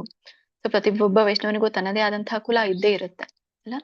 ಸೊ ಕುಲದೇವತೆ ಆ ಕುಲದ ರಕ್ಷಣೆ ಮಾಡ್ತಾರೆ, ಮತ್ತೆ ಮಾರ್ಗದರ್ಶನ ಕೊಡ್ತಾರೆ. ಸೊ ಹೀಗೆ ಕುಲದೇವತೆ ಸೇವೆ ಅಂದ್ರೆ ಇಲ್ಲಿ ಮದನ ಮೋಹನ್ ಅಂತ ಹೇಳ್ತಾ ಇರುವಂತದ್ದು ಕುಲದೇವತೆಯ ಸೇವೆ ಅನ್ನುವಂಥದ್ದು ಕುಲದ ಒಂದು ಸಂಪ್ರದಾಯದ ಒಂದು ಭಾಗ ಅಂತ ಹೇಳ್ತಾರೆ. ಸೊ ಹೀಗೆ ಕುಲದೇವತೆಯನ್ನ ಗೌರವಿಸುವುದು ಒಂದು ವಂಶದ ಗೌರವ ಅಂತ ಇಲ್ಲಿ ಹೇಳ್ತಾ ಇರುವಂತದ್ದು. ಮತ್ತೆ ಮಹಾನ್ ಭಕ್ತರ ಗೌರವವನ್ನ ಕೂಡ ಇಲ್ಲಿ ಹೇಳ್ತಾ ಇರುವಂತದ್ದು. ಅತ್ಯುನ್ನತ ಭಕ್ತರು ಯಾರ್ಯಾರಿದ್ದಾರೆ, ಸೊ ಭಕ್ತಿಯ ಭಾಗ ಯಾರ್ಯಾರಾಗಿದ್ರು, ಸೊ ಅವರು ಕೂಡ ಹೇಗೆ ಆ ಕುಲದೇವತೆಗೆ ಶರಣಾಗಿದ್ರು ಅನ್ನುವಂಥದ್ದನ್ನ, ಸೊ ಸೇವೆಯ ಮಹತ್ವವನ್ನ ಹೇಳ್ತಾರೆ. ಯಾಕೆಂದ್ರೆ ಅವರು ಕೂಡ ಶಾಸ್ತ್ರಗಳನ್ನ ಬರೆದಿದ್ರು, ರೂಪ ರಘುನಾಥ ಸನಾತನ ಗೋಸ್ವಾಮಿ ಅವರು. ಸೊ ಅದನ್ನ ತಿಳಿಸ್ತಾರೆ. ಆಮೇಲೆ ಗುರು ಶಿಷ್ಯ ಪರಂಪರೆಯ ಬಗ್ಗೆನೂ ಕೂಡ ಹೇಳ್ತಾರೆ. ಮತ್ತೆ ಪರಂಪರೆಯಲ್ಲಿ ಬಂದ ಆಚಾರ್ಯರು ಇವರೆಲ್ಲರೂ ಕೂಡ, ಸೊ ಅವರೇ ಈ ಮಾರ್ಗವನ್ನ ಅನುಸರಿಸೋದಾದ್ರೆ ನಾ ಯಾವ ಒಂದು ಲೆಕ್ಕ ನಾನು ಕೂಡ ಆ ಒಂದು ಮಾರ್ಗವನ್ನ ಅನುಸರಿಸಿದೆ, ಸಾಂಪ್ರದಾಯಿಕವಾಗಿ ನಾನು ಅನುಸರಿಸ್ತಾ ಬಂದೆ ಅನ್ನುವಂಥದ್ದನ್ನ ಇಲ್ಲಿ ತಿಳಿಸ್ತಾ ಇರುವಂಥದ್ದು. ಸೊ ಹೀಗೆ ಈ ಒಂದು ಇವತ್ತಿನ ದಿನ ನಾವು ಮದನ ಮೋಹನನಿಂದ ಹಾರವನ್ನ ಸ್ವೀಕಾರ ಮಾಡಿರುವಂಥದ್ದು. ಆಮೇಲೆ ಮದನ ಮೋಹನನೇ ಈ ಒಂದು ಗ್ರಂಥದ ಲೇಖಕ ಅಂತ ಅವ್ರು ತಿಳಿಸಿರುವಂಥದ್ದು. ಮದನ ಮೋಹನನ ಒಂದು ಸನ್ನಿಧಿಗೆ ಅವ್ರು ಹೋದ್ರು, ಅಂದ್ರೆ ಕುಲದೇವತೆಯ ಸನ್ನಿಧಿಗೆ ಹೋದ್ರು ಅಂತ ಹೇಳಿ ದರ್ಶನ ಪಡ್ಕೊಂಡ್ರು, ವಂದನೆಯನ್ನ ಪಡ್ಕೊಂಡ್ರು ಅನ್ನುವಂಥದ್ದನ್ನ ಇಲ್ಲಿ ತಿಳಿಸ್ತಾರೆ. ಹೀಗೆ ಪ್ರಾಯೋಗಿಕವಾಗಿ ನಾವೇನೆಲ್ಲ ತಿಳ್ಕೊಳ್ಬಹುದು ಈ ವಿಷಯದಿಂದ ಅಂತಂದ್ರೆ, ನಮ್ಮ ಕುಲದೇವತೆಯ ಒಂದು ಗೌರವ ಕೊಡುವಂಥದ್ದು, ಗುರು ಪರಂಪರೆಯ ಒಂದು ಸ್ವೀಕಾರ ಹೇಗೆ ಮಾಡ್ಬೇಕು, ಸೇವಾ ಮನೋಭಾವ, ಮತ್ತೆ ಮಹಾನ್ ಭಕ್ತರ ಅನುಸರಣೆ. ನೋಡಿ ಇಲ್ಲಿ ರೂಪ ಸನಾತನ ರಘುನಾಥ್ ಅವರ ಅನುಸರಣೆಯನ್ನ ಅವ್ರು ಮಾಡಿದ್ರು ಅಲ್ಲ, ಅವ್ರಿಗೂ ಎಲ್ಲ ಇವರು ಕುಲದೇವತೆ. ಅವರು ಹೇಗೆ ಭಗವಂತನ ಆಜ್ಞೆಯನ್ನ ಪಡ್ಕೊಂಡು ಶಾಸ್ತ್ರಗಳಂತ ಪ್ರಾರಂಭ ಮಾಡಿದ್ರು, ಹಾಗೆ ನಾನು ಕೂಡ ಪ್ರಾರಂಭ ಮಾಡಿದೆ ಅನ್ನುವಂಥದ್ದನ್ನ ತಿಳಿಸ್ಲಿಕ್ಕೆ ಇಲ್ಲಿ ಮಹಾನ್ ಭಕ್ತರ ಅನುಸರಣೆಯನ್ನ ಮಾಡಿದ್ರು, ಭಕ್ತರ ಮಾರ್ಗವನ್ನ ಅನುಸರಿಸಿದ್ರು ಅನ್ನುವಂಥದ್ದು ಕೂಡ ಇಲ್ಲಿ ಗೊತ್ತಾಗುತ್ತೆ. ಸೊ ಸಂಪ್ರದಾಯದ ಒಂದು ಸ್ಥಾಪನೆ ಅಂದ್ರೆ ಅವರು ಆಚಾರ್ಯರಲ್ಲ, ಸೊ ಹಾಗಾಗಿ ಆ ಆಚಾರ್ಯರ ಒಂದು ಪೀಳಿಗೆ, ಗ್ರಂಥವನ್ನ ಬರೆಯುವಂತ ಪೀಳಿಗೆ ಮುಂದುವರಿಯಿತು ಅನ್ನುವಂಥದ್ದನ್ನು ಕೂಡ ಇಲ್ಲಿ ತಿಳಿಸ್ತಾರೆ. ಸೊ ಹೀಗೆ ಇವತ್ತಿನ ಒಂದು ಈ ಶ್ಲೋಕದೊಂದಿಗೆ ನಾವು ಇವತ್ತಿನ ತರಗತಿಗೆ ಅಲ್ಪ ವಿರಾಮನ ಕೊಡೋಣ. ನಾಳೆ ನಾವು 81ನೇ ಶ್ಲೋಕದಿಂದ ಪ್ರಾರಂಭ ಮಾಡೋಣ. ನಾಳೆಗೆ ಈ ಅಧ್ಯಾಯ ಎಂಡ್ ಆಗುತ್ತೆ. ಕೊನೆಗೆ ಈ 8ನೇ ಅಧ್ಯಾಯದ ಒಂದು ಓವರ್ವ್ಯೂವನ್ನ ನೋಡೋಣ. ಧನ್ಯವಾದಗಳು ಎಲ್ಲ ಮಾತಾಜಿ ಪ್ರಭುಜಿಗಳಿಗೆ, ಧನ್ಯವಾದಗಳು ಲಲಿತಾ ಮಾತಾಜಿ. ಯಾರಿಗೆ ಎಲ್ಲ ಅಟೆಂಡೆನ್ಸ್ ಹಾಕಿಲ್ವೋ ಅಟೆಂಡೆನ್ಸ್ ಹಾಕಿ. ಹರೇ ಕೃಷ್ಣ. ಹರೇ ಕೃಷ್ಣ. Thank you Mataji. ಹರೇ ಕೃಷ್ಣ. ಧನ್ಯವಾದಗಳು. ಹರೇ ಕೃಷ್ಣ. ಹರೇ ಕೃಷ್ಣ. ಧನ್ಯವಾದ ಪ್ರಣಾಮ ಮಾತಾಜಿ. ಧನ್ಯವಾದಗಳು ಮಾತಾಜಿ. ಧನ್ಯವಾದಗಳು. ಹರೇ ಕೃಷ್ಣ ಪ್ರಭುಜಿ, ಪ್ರಣಾಮಗಳು. Hare Krishna. Thank you so much. Hare Krishna. Krishna Mataji, ಧನ್ಯವಾದಗಳು ಮಾತಾಜಿ. ಅಟೆಂಡೆನ್ಸ್